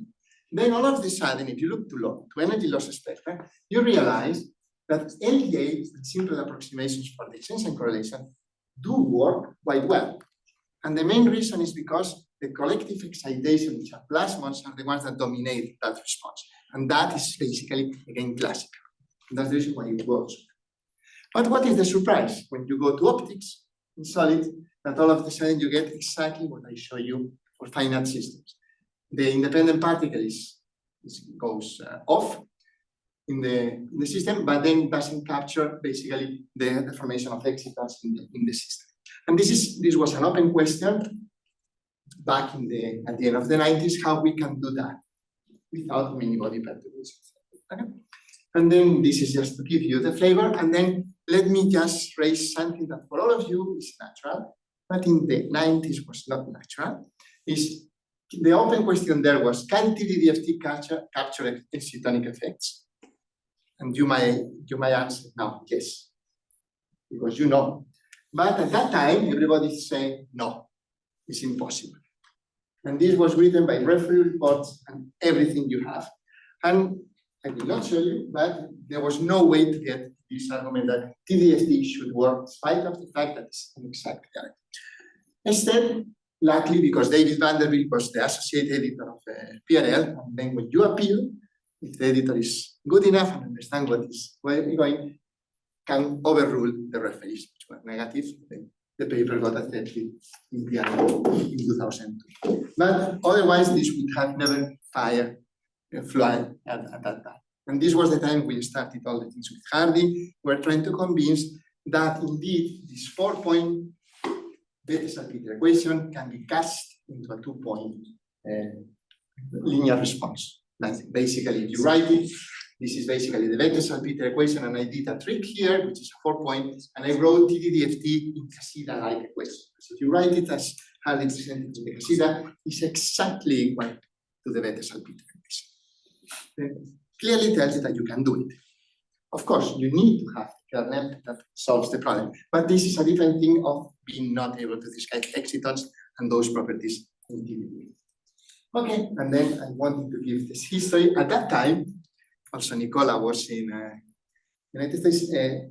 Something funny, all the main activity of this electronic structure was centered in the United States. If you think all of us, we were postdocs at that time, in a way or another in the United States. And then basically, in my case, I was coming back at the end of '94. And then we wanted to set up a community that was working on electronic excitations. And then with Rodolfo Del Sole, that is no longer with us, Rich Godby, Lucia Reining, Hardy Gross, Lisa Molinari, and a few others, we created this network, which is the one that we now know. And we started with the simplest network, which is ESCAM, which is exchange and correlation. This turned out to be very successful, and then we moved to the RTN network, which was nanophase, which was addressing the properties of materials, and then we got more people involved on it. And then we went to the top of the thing, which was this network of excellence, in which basically everything got supported, and then we were running, and SICAM was getting all our workshops which approved, and then we were getting all this running, and then this was transferring the weight from the United States to Europe. And then all the activity of these electronic excitations was happening. And this ended up what you know now with this European Theoretical Spectroscopy Facility, that is a framework in which hosts different events, and is just fostering the discussion between all of you to improve how non-equilibrium electronic excitations are being described in animation. Then this is more or less the theory, but let's not give it for granted. When we started in ESC at this time, it took from '94 to '96 2 years to convince the European Union that it was worthwhile to support this type of studies. Okay. And afterwards, got through, got quite well supported. And then this was the origin, and the whole idea here was to prove that both, you have many body approaches and TDDFT, to prove the good and bad things of each, such that both can go in synergy and improve each other. Then let me go steps to show you some cases of good things.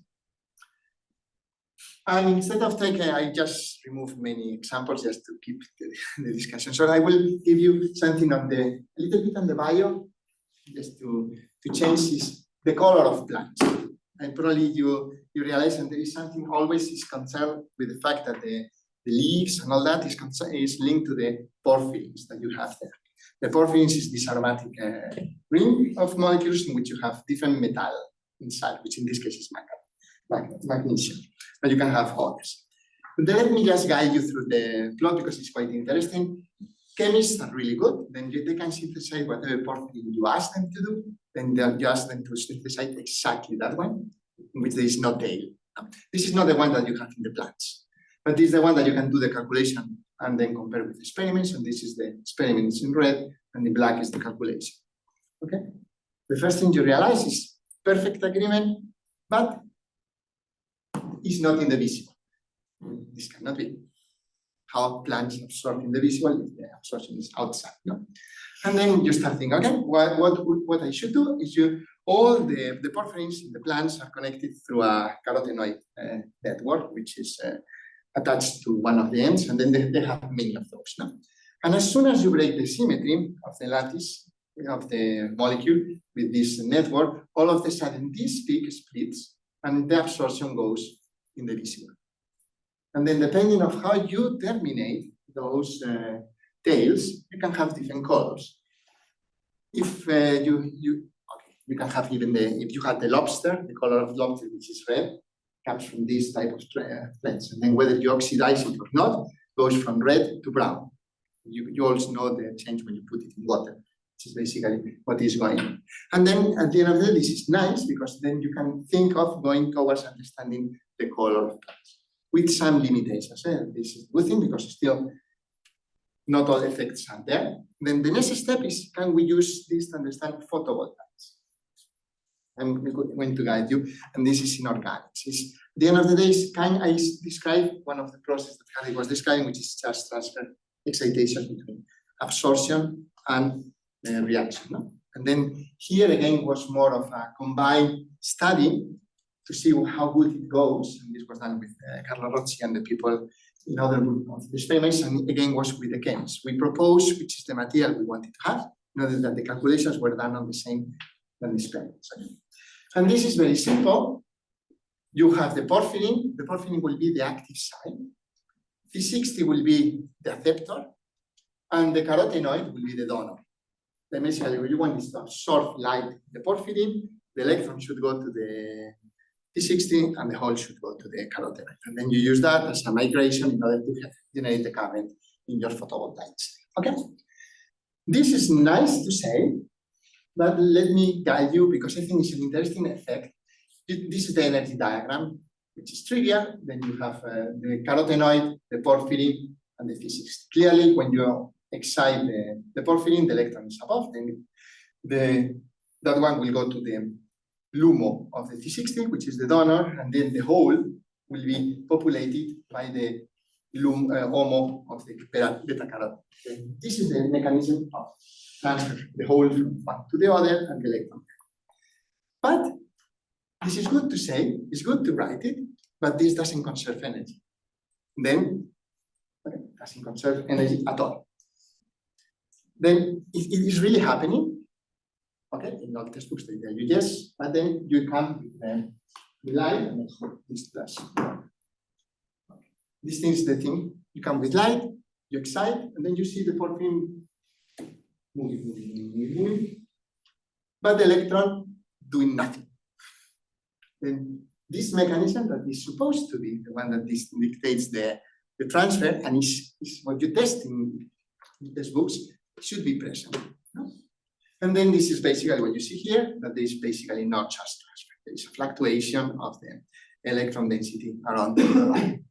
Then you might think, what is the key ingredient? Then this is quite interesting because if you let the electron and the hole to couple to the lattice, in this case, to the vibrations of the molecule, all of a sudden, this is the comparison between the free ions, which is, you get these oscillations in which you get the charge transfer going up. And then if you clamp the ions, you get basically zero. And this process of the time evolution of the charge transfer is exactly similar to the one that you see in the experiments. So too good to be true. I mean, the values are on the same order of magnitude, around 50 femtoseconds, the time that it takes the charge transfer to happen. And this is what you see on the right. Okay, this is good. And I did trick you because I took this huge system in which the problems of Ehrenfest dynamics do not show up. Okay, but let's put a parenthesis. If you were going to a small system, some problems will appear on the electron ion dynamics. But those are good news because basically you can take any type of organic photovoltaic. This is the one that is porphyrin with carotenoids. So you can have van der Waals bonded T60 with benzene or any other. And all of those, they have the same effect. The initiation of the charge transfer process is mediated by the coherent excitation of those vibrations. Then afterwards, we'll kick off all the incoherent effects, dissipation. But if you don't have the starting point, which is coherent and coupled, you don't get it. This is in agreement with respect. This is good because it's a way to motivate how TDFT is able to predict and give rise to effects that afterwards has implications in this case, it's in organic photovoltaic devices. Okay. Then let me go back to the problem at the beginning. What do we do with science? This is what we say. And we need to see how we do we go from the experiments on the Bethe-Salpeter, the TDD-LDA, which is not working so well. Some people was happy just by doing the shift because the two peaks are there, but the strength is not the same because it's coming from excitonic effects. Okay, then let me just guide you through the equations. I will not have many equations, but this one I think is important just for curiosity.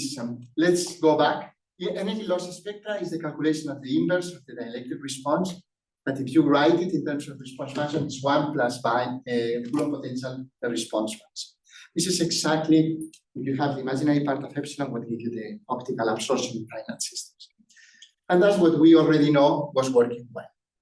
And then the thing that you need to know, and if you want, I can show you later, when you do absorption, the equation is not it is indeed the inverse of the inverse. But to do the inverse of the inverse, you have to be careful with the Q going to zero limit.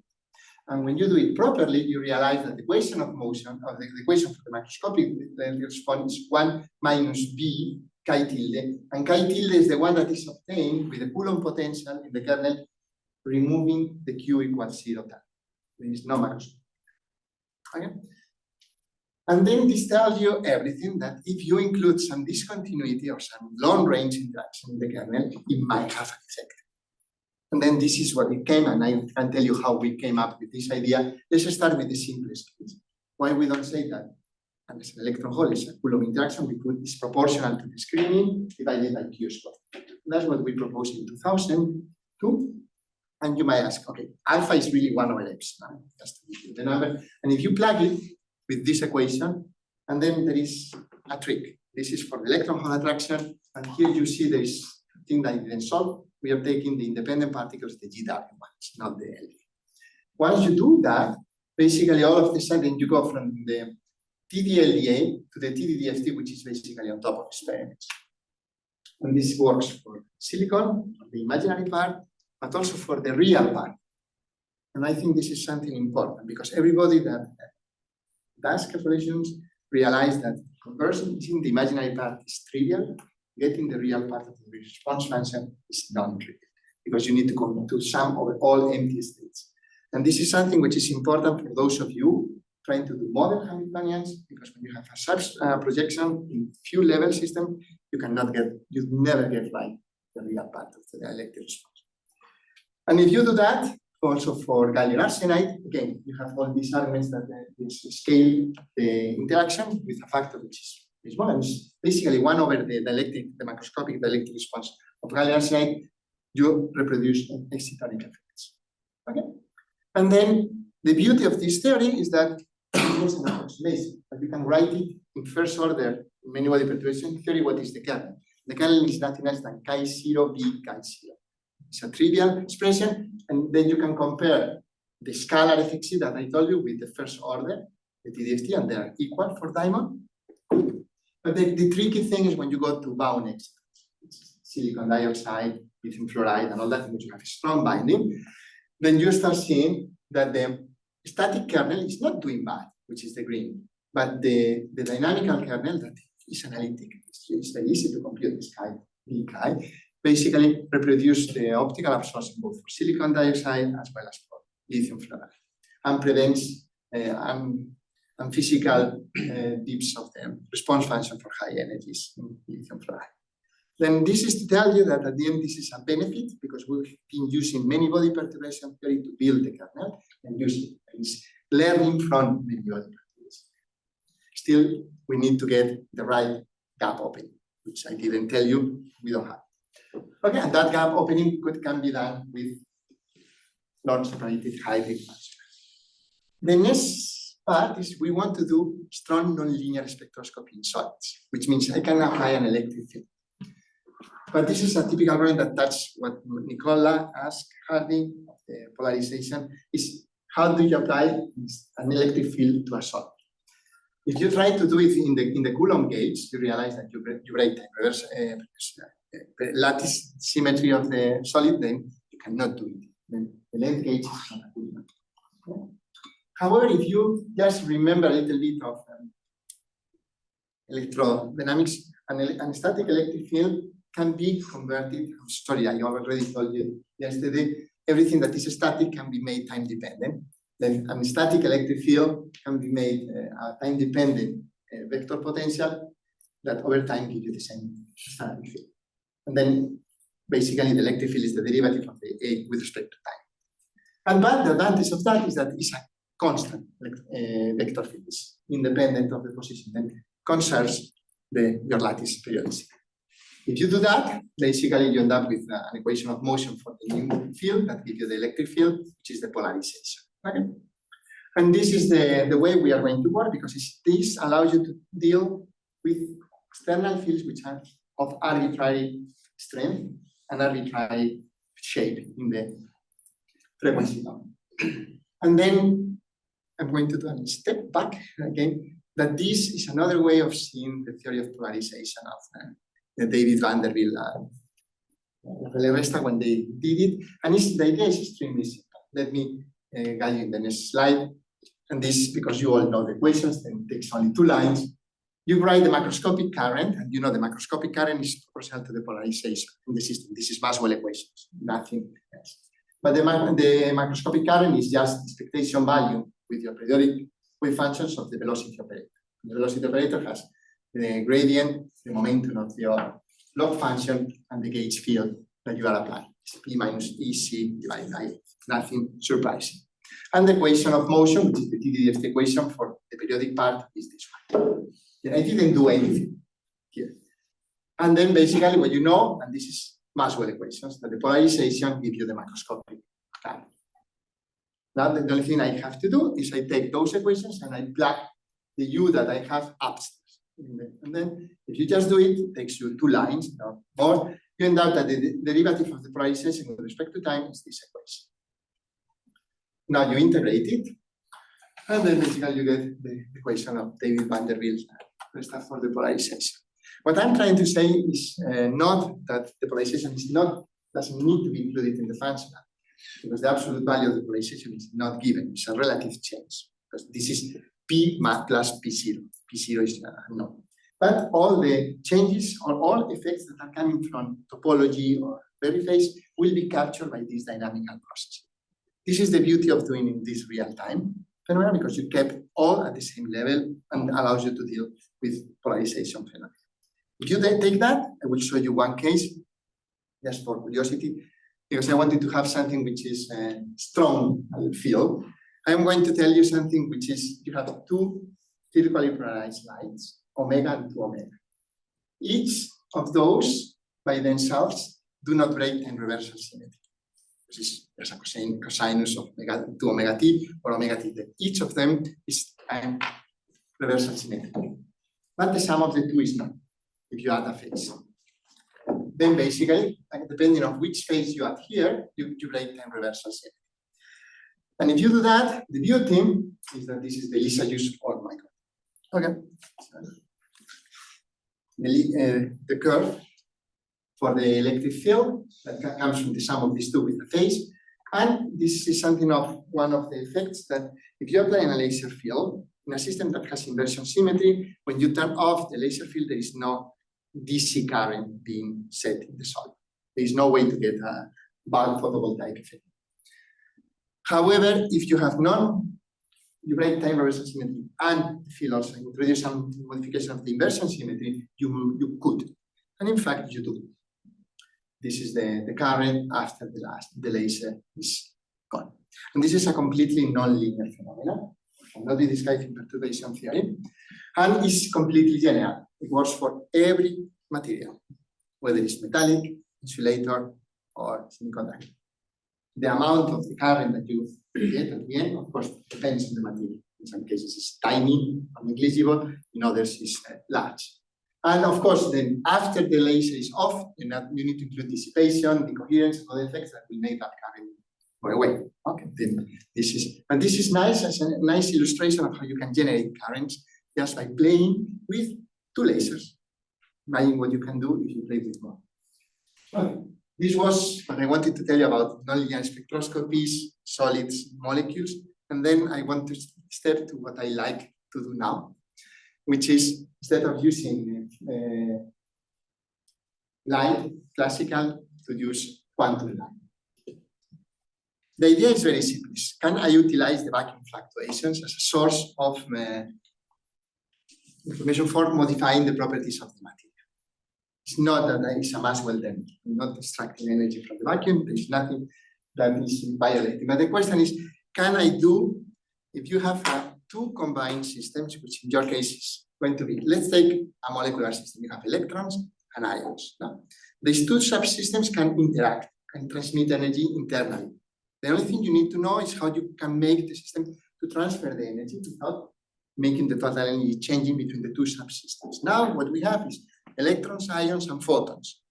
Then I can utilize all those fluctuations in order to transfer my internal energy such that I modify the properties of my subsystem. And then this is what we call cavity materials engineering. Then there are a few ways to see it, but let me tell you what this entails in practice. And this is the new development adding to the things that Hardy was presenting. And again, you realize something I told you before. The trick is again going to the temporal gauge. It's a nice way of working because in the temporal gauge, we know how to handle electron-electron interaction and electron-photon interaction. Because in that gauge, in particle physics, the interaction between two electrons is by emitting a photon and absorbing photons. Then it's a nice way to do it. And then this is exactly how you do it in quantum chemistry with the two-body interaction. This is what you will do it in the temporal gauge, which is basically propagating in time. And what they do in quantum optics is just they take a stationary solution of each of the modes and do a few level system. Okay? And the question is, can we solve this problem? Because it's already complicated to solve electrons and ions, but now photons will be much more complicated and impossible. And this is where I just want to tell you the terms is an extension of exactly the same ones that Hardy was mentioned, is that the full dynamics of the system that depends on all the electrons and all photons is a unique functional of the initial state. It's important to have the time-dependent density and the density of photons. Basically, you only need to have those two ingredients. And then this one-to-one correspondence between the full dynamical system, which is n electrons plus a number of undefined photons, because the photons is not conserved, can be fluctuating, is fully determined by knowing the vector field and the density. This is really nice because this gives you the following set of equations that you need to solve, that you all know, which is nothing else than the Schrödinger equation plus Maxwell equations. And the Maxwell equation, those equations, the only thing they have is a new additional term, which is the exchange between photons and electrons. That's the new functional that needs to be approximated. Okay. One of the sources of functionals is the homogeneous electron gas that can be solved with quantum Monte Carlo. This is what Pepperly-Alder did many years ago, and this is the origin of the local density approximation. You would think of doing exactly the same, solving the homogeneous electron gas with one cavity mode, with two, with three. And this is possible.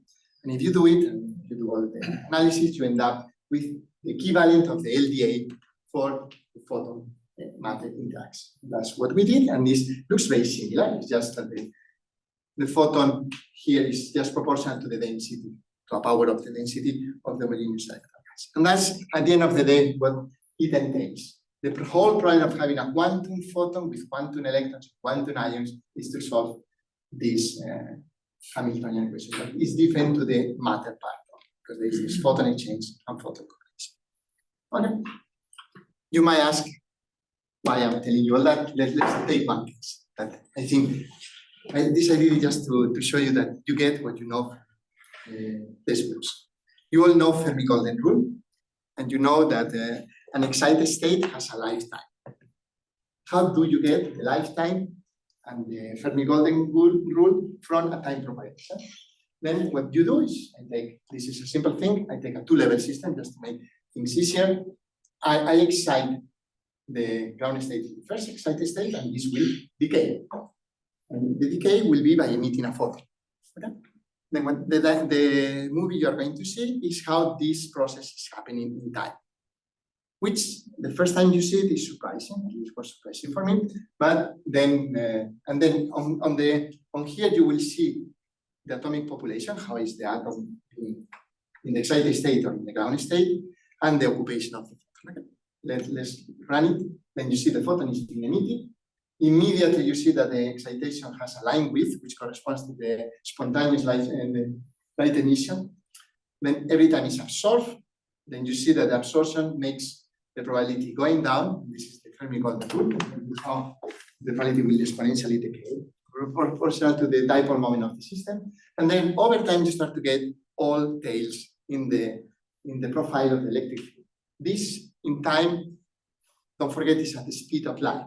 It's really fast. The stationary solution will come soon. But what you see is that you start to form this stationary solution, and every time you have the solution, you deform the absorption profile. I hope you will see it, and then reconstruct, and then you keep getting Fermi-Golden. If you just plot the exponential decay, this gives you proportional to the expectation value of the dipole. Then it's a way of seeing in time what you teach everybody. And it's not, don't get surprised. You can do everything as time propagation. It's not according to the stage. But with the advantage that now we can interfere at each time and control the properties of the material. Okay, then this is what we have implemented. And I'm not going to show you all that. I want to say what we've been doing. Basically, you can demonstrate that with this technique, you can modify chemical landscapes and control chemical reactions. And then that you can control some materials properties, which is you can induce new states of matter, you can modify the ground state, you can introduce chirality, which basically make graphene, instead of being a semi-metal, a topological insulator. And then you can think of combining this field with the type of cavity twistonics, because you have energy scales, which is the twisting energy of these systems is of the order of millieV, which is also the energy scale of the light matter cavity. And you can have three competing orders, which is twisting, interaction with matter, plus the electron-electron correlations. And then this gives you a lot of flexibility about what you can do. But to convince you that this is indeed the case, I will show you, highlight you three cases.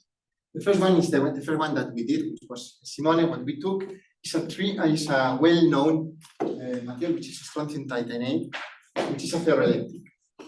And then what we are going to study is the quantum paraelectric to ferroelectric transition. What is known is as you increase the temperature, you go from quantum paraelectric to paraelectric, and then you go from the tetragonal phase to the cubic phase. This is what is known in this energy scale. And what I'm plotting here is the phase diagram with another parameter, which is the light matter coupling. And you can see as I increase the light matter coupling, I make the quantum paraelectric become ferroelectric. And I can do it at this temperature and at any other temperature. Then basically, you can really control the underlying ground state of the STO like that. But let me show you one case that is more striking and simple to understand, which is the following. Okay, I'm going to take a stack of molybdenum ditelluride or tungsten ditelluride. It's a two-layer system. There are two configurations, which is the TD and the T prime. One is trivial, the other is a bi-semi member. And it's not, forget, this is not a question of inducing topology. It's just a question of changing the phase. Now, then whether it's topological or not doesn't matter. But at the end of the day, it's going from bi to trivial. And it's known that if you do the experiments, you can convert from TD to T prime phase by strongly pumping molybdenum ditelluride. This was done in Stanford, and they saw a beautiful in time resolved X-ray spectroscopy diffraction pattern of the motion of the layers, one against the other. But look the energy scale. The energy scale from the two minima is of the order of 0.2 millieV. It's really tiny. It's ideal. A, to make errors. B, to have a way to control it with the light matter coupling in the cavity. Then basically what we decided is to look what is the energetics following the functional I told you before of having the TD or the T prime inside the cavity. And here there is nothing else than a minimization procedure. I have my functional with the density functional for the electron photon that I show you, and I will look to the energy scale. Then basically I told you in the gas phase for the bar, this is the ground state, the TD, this is few millieV above. When you put it in the cavity, what happened is the following. Depending on which is the light matter coupling, still the stable configuration will be the TD, but at light matter coupling of the order of 0.1, you get stable the 1 T prime. Then if the light matter coupling is strong enough, which is not ultra strong, it's strong, the two layers will slide against each other. Then you have a phase transition. In this case, which is an structural phase transition. And it's really interesting, it's not that the system becomes unstable, it's that the minima in or out the cavity is located in different positions. Outside the cavity is here, which is the TD, and when you put it in the cavity, this minima goes up, the other minima goes down, and this is the absolute minima of the system. Okay, and then to finalize, I wanted just to touch on the last thing of Hardy, and then I promise these are 2 slides. Yeah? I think I took too long again. Then, is cavity-mediated superconductivity. It's how I can use the photon to mediate the interaction between electrons. And you might think, okay, if I have something that is fluctuating this way, the electrons might like to get attractive, no? In that sense. And there are many proposals, like for instance, we propose it with phonons, but this is the one I want to describe, the one that we proposed in 2018, which is how electron phonon mediated superconductors can be modified. Okay? And I will take one case. Don't take me wrong, magnesium diboride. The reason of taking magnesium diboride is A, because it's a high TC electron phonon superconductor, has around 40, 38. TC is a 2-gap model, but this is very easy. This is what you get with DFT calculations. Then it's a system in which all the properties of magnesium diboride are well understood outside the cavity. There is no debate about that is an electron phonon mediated. Then now what we did is take exactly the same approach, but now with our electron photon functional that I told you. And then the thing that is happening is that there is one mode here, which is the C2G mode that gets softer. And as you apply that property to the magnesium diboride, you see as a function of the light matter coupling that the TC slightly increase. If the material is located this way, and if you twist it 90 degrees, it goes down. Okay? Then this is nice because it's a prediction. And then now, hopefully, it will take less than 2 years to be proved, and hopefully to be proved correct. And then that will be a one proof that these new functionals that we have developed applied to materials predict properties that can be seen. Both cases are, as we speak, being done experimentally. Okay? And this is good. Let's see what they get. Okay, conclusions, I think is basically the time dependence in functional theory from what Harry told you, and I hope I told you, it's an ideal platform to study this dynamics and non-equilibrium phenomena in molecules and solids. Of course, we need to have all this environment of many body perturbation theory and additional methods in order to understand better what is going on in some correlated systems. Then it's nice because you can have synergies with different methods. That is ideal because it's computationally efficient. Then I hope I convince you that there is this new field of the same thing with QED, quantum electrodynamics density functional theory, that allows you to do both QED chemistry, QED materials, and is at the interface between physics, chemistry, biology. You can think of putting biological complexes to improve energy transfer. And at the end of the day, what you are playing here is with quantum fluctuations, which could be photon quantum fluctuations, thermal quantum fluctuations, or any Cooper pair quantum fluctuations. All the interface between those fluctuations is what dictates the properties.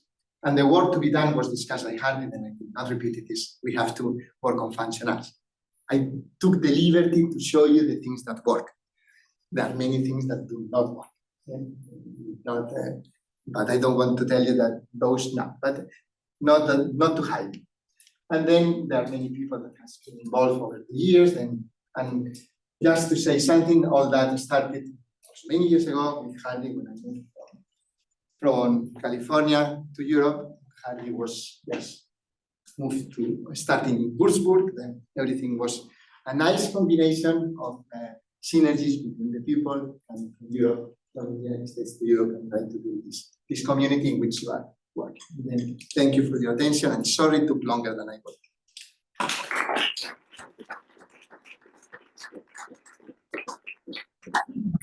Thanks, now, Angel, that was very timely, I would say. So questions from the audience and questions from the online audience. Davide. If you can, so about the possibility of describing excitons within TD-DST. So you have shown these results with this pretty old functional, I just said this alpha 2 squared, which I think it was a nice idea, but in the end it's not much used because it doesn't work in many cases. So I have the impression that the only way in which now we are starting to get something is through hybrid functionals, maybe. But again, there the thing is that you miss really is the screening, because you don't know how to screen, especially in 2D materials where the screening is not isotropic. And then if you want to add the screening, in the end you end up doing really basically data set body composition theory. So yeah, I wanted to. Okay, there was this, probably I was too fast, this question which I show you, the first order correction to the alpha over Q square. Okay, what you take is the chi0 of GW, you substitute the independent particle by your hybrid that give you a good response. And then with that hybrid, you compute chi0, it's a response function V chi0, which is trivial to compute because you have it. And this is the kernel that you have it in the linear response. And that one is the one that I show you that reproduce silicon dioxide, lithium fluoride, and diamond, and all the systems that we look works. Did you try 2D materials as well? No. But they are quite anisotropic, and some of the systems that we tried, but we did not do the materials. This, I show you what we did. This was done with Andrea Marin. Basically, this is a very old thing. This was more of the historical perspective. Still, I would like to do it in a different way. I would not like to include the non-locality in time through chi0 d chi, because I don't have it as a potential. I wanted to have it as a potential, not as a kernel. Felipe, and then the audience. Thank you. Really exciting talk. Thank you. So maybe two short and related questions. One is, can you give us I don't know if there's an intuition or bird's eye picture of why we're missing the VXC for the photon part due to the non-adiabatic effects? And the second one is, just like there's a lot of promise using, say, Koopman's compliant, which is basically getting ideas from many-body perturbation theory to improve DFT. Is there the analogous one to improve also the photonic part and this cavity stuff that is straight? No, can be The done. second one is easier. Yeah. I think yes, the answer is yes. All this photonic with the Green's function for the photon propagator, you can do the same perturbation theory, and you see that it is converging extremely fast because photons are basically non-interactive. And then the thing of the non-adiabaticity comes because you can have two polarons, this coupling of that are very close in energy. Those, if they are at the distance between the cavity frequency, they couple. Mm. And then you start to get high order effects that need to be captured. And then they only appear as a time memory in your functional. It's the same problem as for electron-electron correlation. It's not that it's something hidden. It's only that it's milder in the case of the photon part than on the electron-electron part. I'm not saying that this solves the problem of the electron-electron. Eventually, if you were doing everything in the temporal gauge, that functional that describes the photon exchange will solve also the electron-electron correlation. However, we don't have.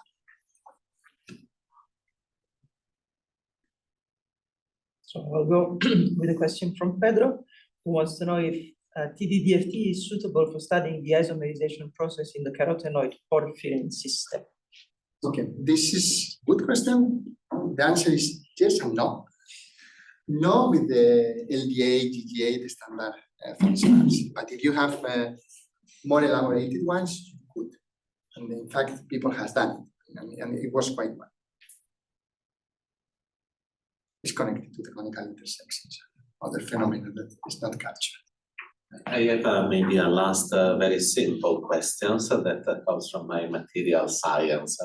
But so are forces on ions always well defined in all these formulations? Because you have Hellman-Feynman theorem. So how do you define forces on the nuclei?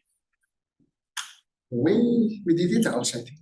It's hard that you have a well-defined force, and not only well-defined, it's a unique force to the in principle.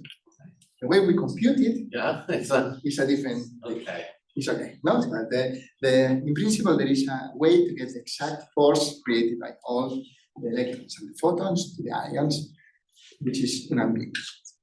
We did it with Hellman-Feynman, and there is an issue. I can give you the details. I will ask the details. The details, but there is, if you ask, there is a problem, which is minor for this case. But we know how to solve it, but we didn't. Okay.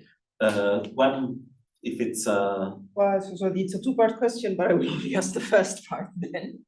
So how do you include environment effects, for example, spontaneous decay in TDDFT? In TDFT, you do it with this QED, quantum electrodynamics density function theory.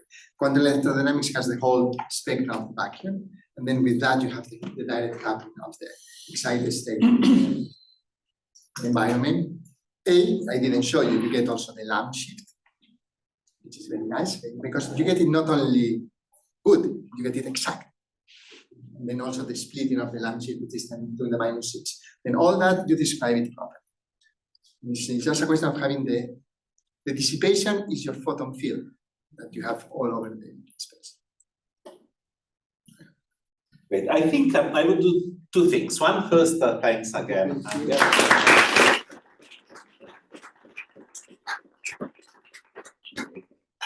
So first of all, thanks a lot. It was wonderful. The reason why we do this is, in some ways, to also show the non-scientific side of this.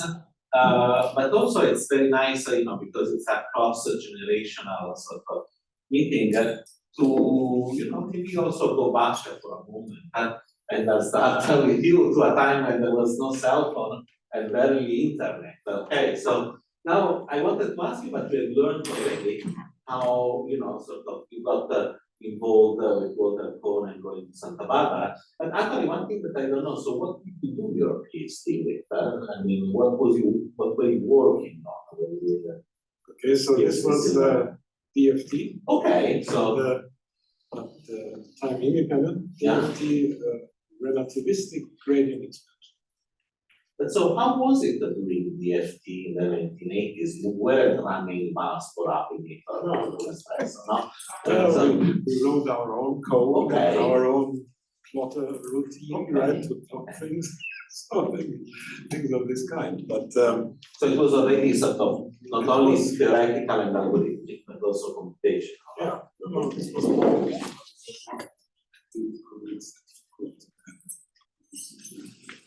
write it yourself.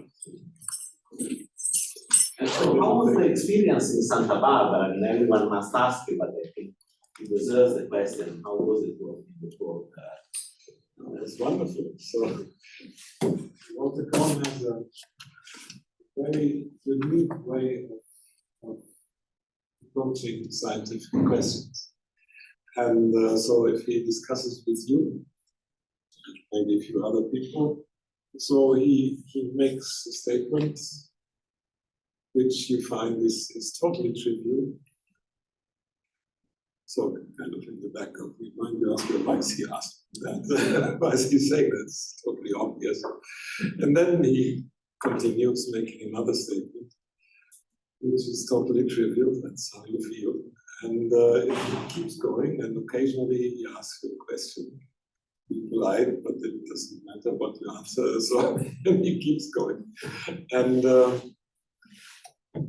then after half an hour or so, after 30 or so steps of this kind, you end up at the place that you never imagined in the beginning. So this is very unique of Walter, this deductive way of developing things, just by logical steps, each one being totally driven. But did he know where it was going? Or it's okay, so it's yeah. Maybe he had an intuition of what ultimately to end up with, I'm not sure. But you know, the deductive method was very, very conscious. What about you? So what brought you to the States actually? So what did you do for your PhD and how come you ended up in Berkeley? This is an interesting story. I was working on plastic physics, not these superatoms. And then the big guy doing all those was Walter Knight, which was experimentalist at Berkeley, with all the hair, and then was Marvin Cohen. And at a given point, at the end of the thesis, I decided that one of the things then to write a letter to Marvin Cohen, something that I was interested in going to Berkeley. And everybody thought Miami was not so well known place that this letter will never be answered. Yeah. Basically. No, but immediately a few weeks after I got invitation from him saying that if you get the Fulbright, which I was asking for, you are accepted to come to Berkeley. Okay, I said, okay, let's get the Fulbright. That's trivial. Okay, and then I realized that to get the Fulbright, you need to have this high level of English, which I didn't have because I never studied English, then I didn't know English. So then I said, okay, my postdoc is over. And there has to be a way to go to the States without knowing English. No? And the question was, yes, you can go to the embassy of the United States, you talk to the ambassador, and he can grant you whether you go or not. And then that's what I asked. I went, talked to the guy, and said, okay, let's start clearly. I don't speak a lot of English. Then, if that's the point to be, we stop. And he said, no, why? He was asking me all the things in Spanish, then we went through, and then he said, okay, go. Yes, go. Good lesson, remember always talk to the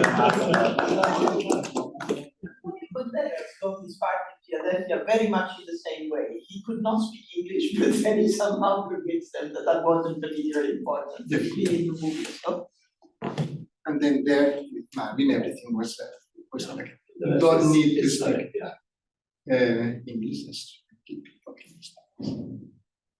This was the reason. And there we moved from clusters to digital to the nanotubes. Basically, we did that. remember well. But so, you know, in some ways, you know, from this, we know already, you know, that this Walter Cohen from the Marvin, Steve, you know, clearly played a, you know, mentorship role. You know. But, you know, are there other, you know, scientists in the field that inspired you, maybe, you know, either personally or maybe their work has been really having an impact on your way of thinking and that's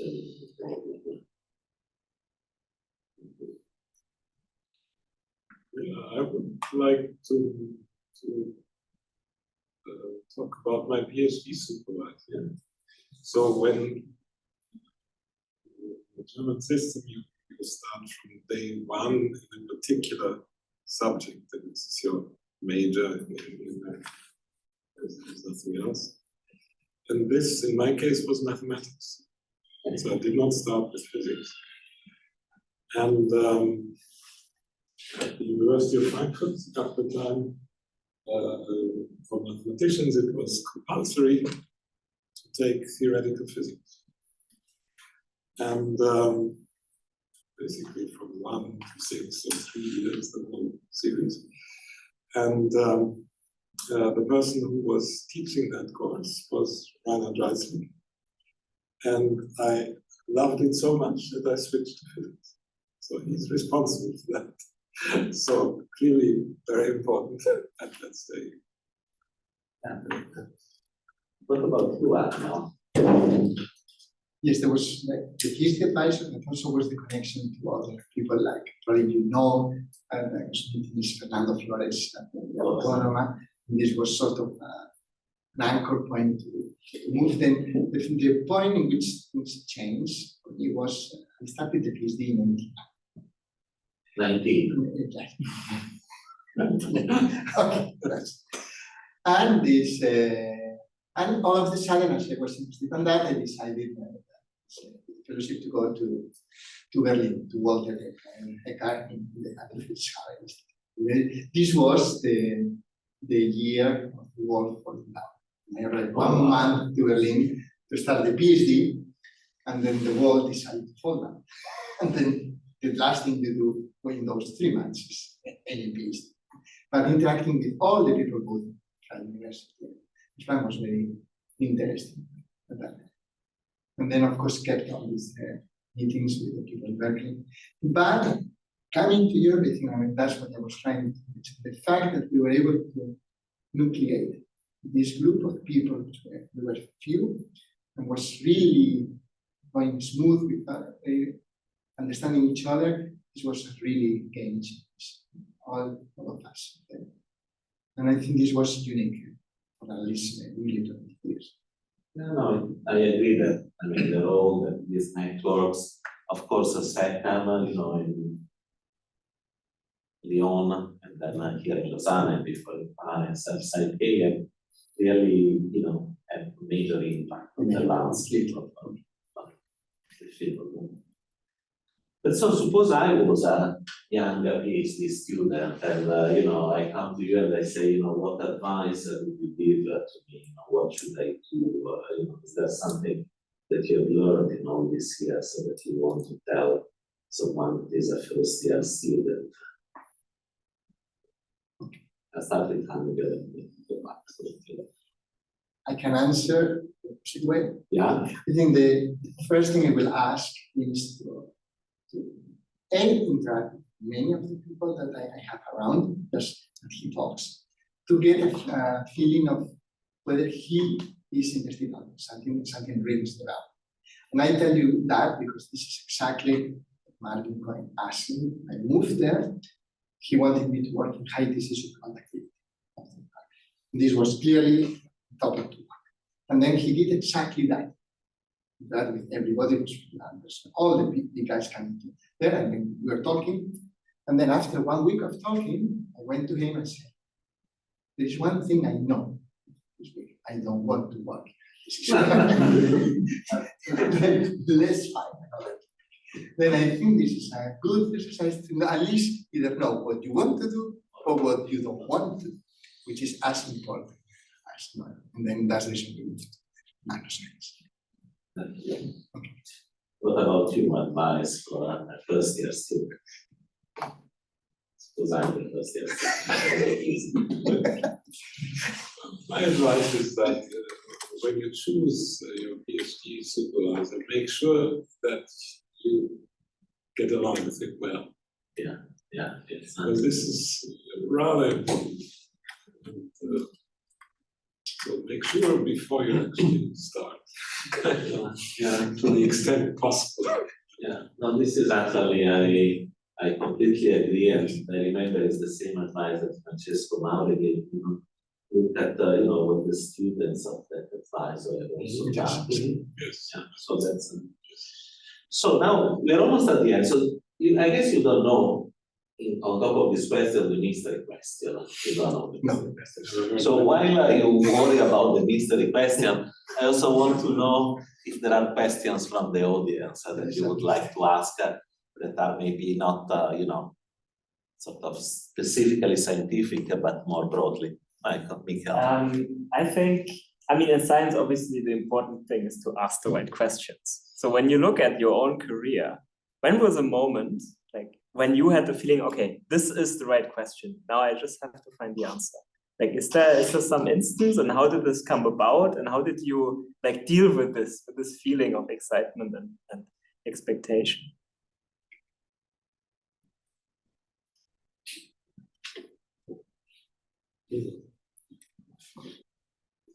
So one thing that I realized to a good extent, just in retrospect, is that the questions that you ask and that you are excited about are to a good extent depending on your local environment. So in my case, at the University of Frankfurt, or quite generally at that time, the dominant field in theoretical physics was nuclear physics. And also many-body theory was largely developed in this context. And so one of the questions was that if you collide two heavy nuclei, you might be able to create super heavy nucleus that's more or less stable. And this is what people tried at the time. So it was largely scattering experience. And all the colloquium talks, everything that people would talk about were kind of circulating around this kind of physics. And but then also the electrons involved in such a process were talked about. So one of the things, if you have two uranium nuclei colliding and you have a hole in the K-shell, then they come close. The combined Coulomb field of the two nuclei is so strong that this hole actually dives in the negative continuum of the Dirac equation, and this should be measurable as a positron. So questions of this kind. And so then to the projects that I had in my master's thesis and then also PhD thesis was ground state DFT. I knew about it. And then this was the prototypical situation: time-dependent Coulomb field, right? And there's many electrons. So all the calculations at that time were just a single electron, Dirac equation. What are the other electrons doing? Is there something like a time-dependent DFT? So that was a question, and there was this lucky coincidence that the office in which I was located, I shared it with Erich Runge, who was an absolutely bright master's student. And we were very close friends, so we talked about Gott und die Welt, as we say in German. So piece by piece we came closer, and ultimately there was this book. So this is how it developed. So the thing, linear response theory, you never think about in this context, right? Because in such a collision, there is never linear response. Right? So this is something that came much later. And so this is the way your environment has an influence, even if you at the time don't realize. Yes, I think that's the right answer. No, in the sense that I also was the case for me. The only things that changed when I moved, this was these clusters. I don't know if you know this superatom that you use molecules to build solids based on the such, and then there are magic numbers and all that. And by this environment is when we came with this idea of at the same time the carbon nanotubes were synthesized that you could do any other type of nanostructure. And then this was triggered for the other things that we knew. And basically the excitement came because we were trying to convince experimentalists to prove that what we were saying was right. Indeed, they did.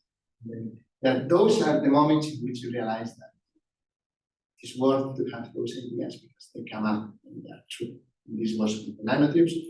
And now I'm extremely excited about this biohacking fluctuations because it's a way it is proven correct to change. You have to be happy with the decision, and then eventually you will convince the people to do it. Great, so I'll put Angel on the spot first. Oh, no. So you are late with your second reviews, and so you have stranded on a desert island. And we only let you bring with you one book, and we used to say one CD. These days, I don't know, something to stream. So what is the book and what is the music that you bring to the desert island with you for the next 30 years? My God. 30 years. Okay. For the music is easy because it has some connections with family, which is this, I don't know, American Pie of Don McLean. It's one of those musics in the United States, and then these were the music that we had when we got together, family. And the book, that's complicated. That's complicated. You can ask for help. Yeah. No. The thing, at least a book that is fun in its interest is, I don't know if you have read it, is El Quijote.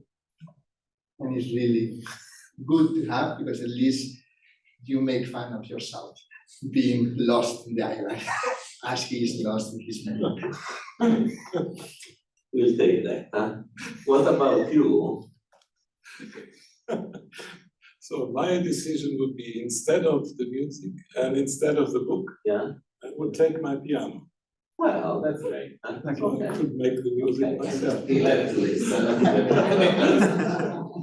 Okay, so with this image of two heroes stranded on a desert island, reading, playing the piano, I thank everyone remotely. I thank Patrick, Code, and Bogdan that have sort of helped with organizing all of this. Of course, Andrea Cavalli and Sara Monella for the second hospitality, and the two of you for the good and all the science at the Thanks, everyone. Thank you.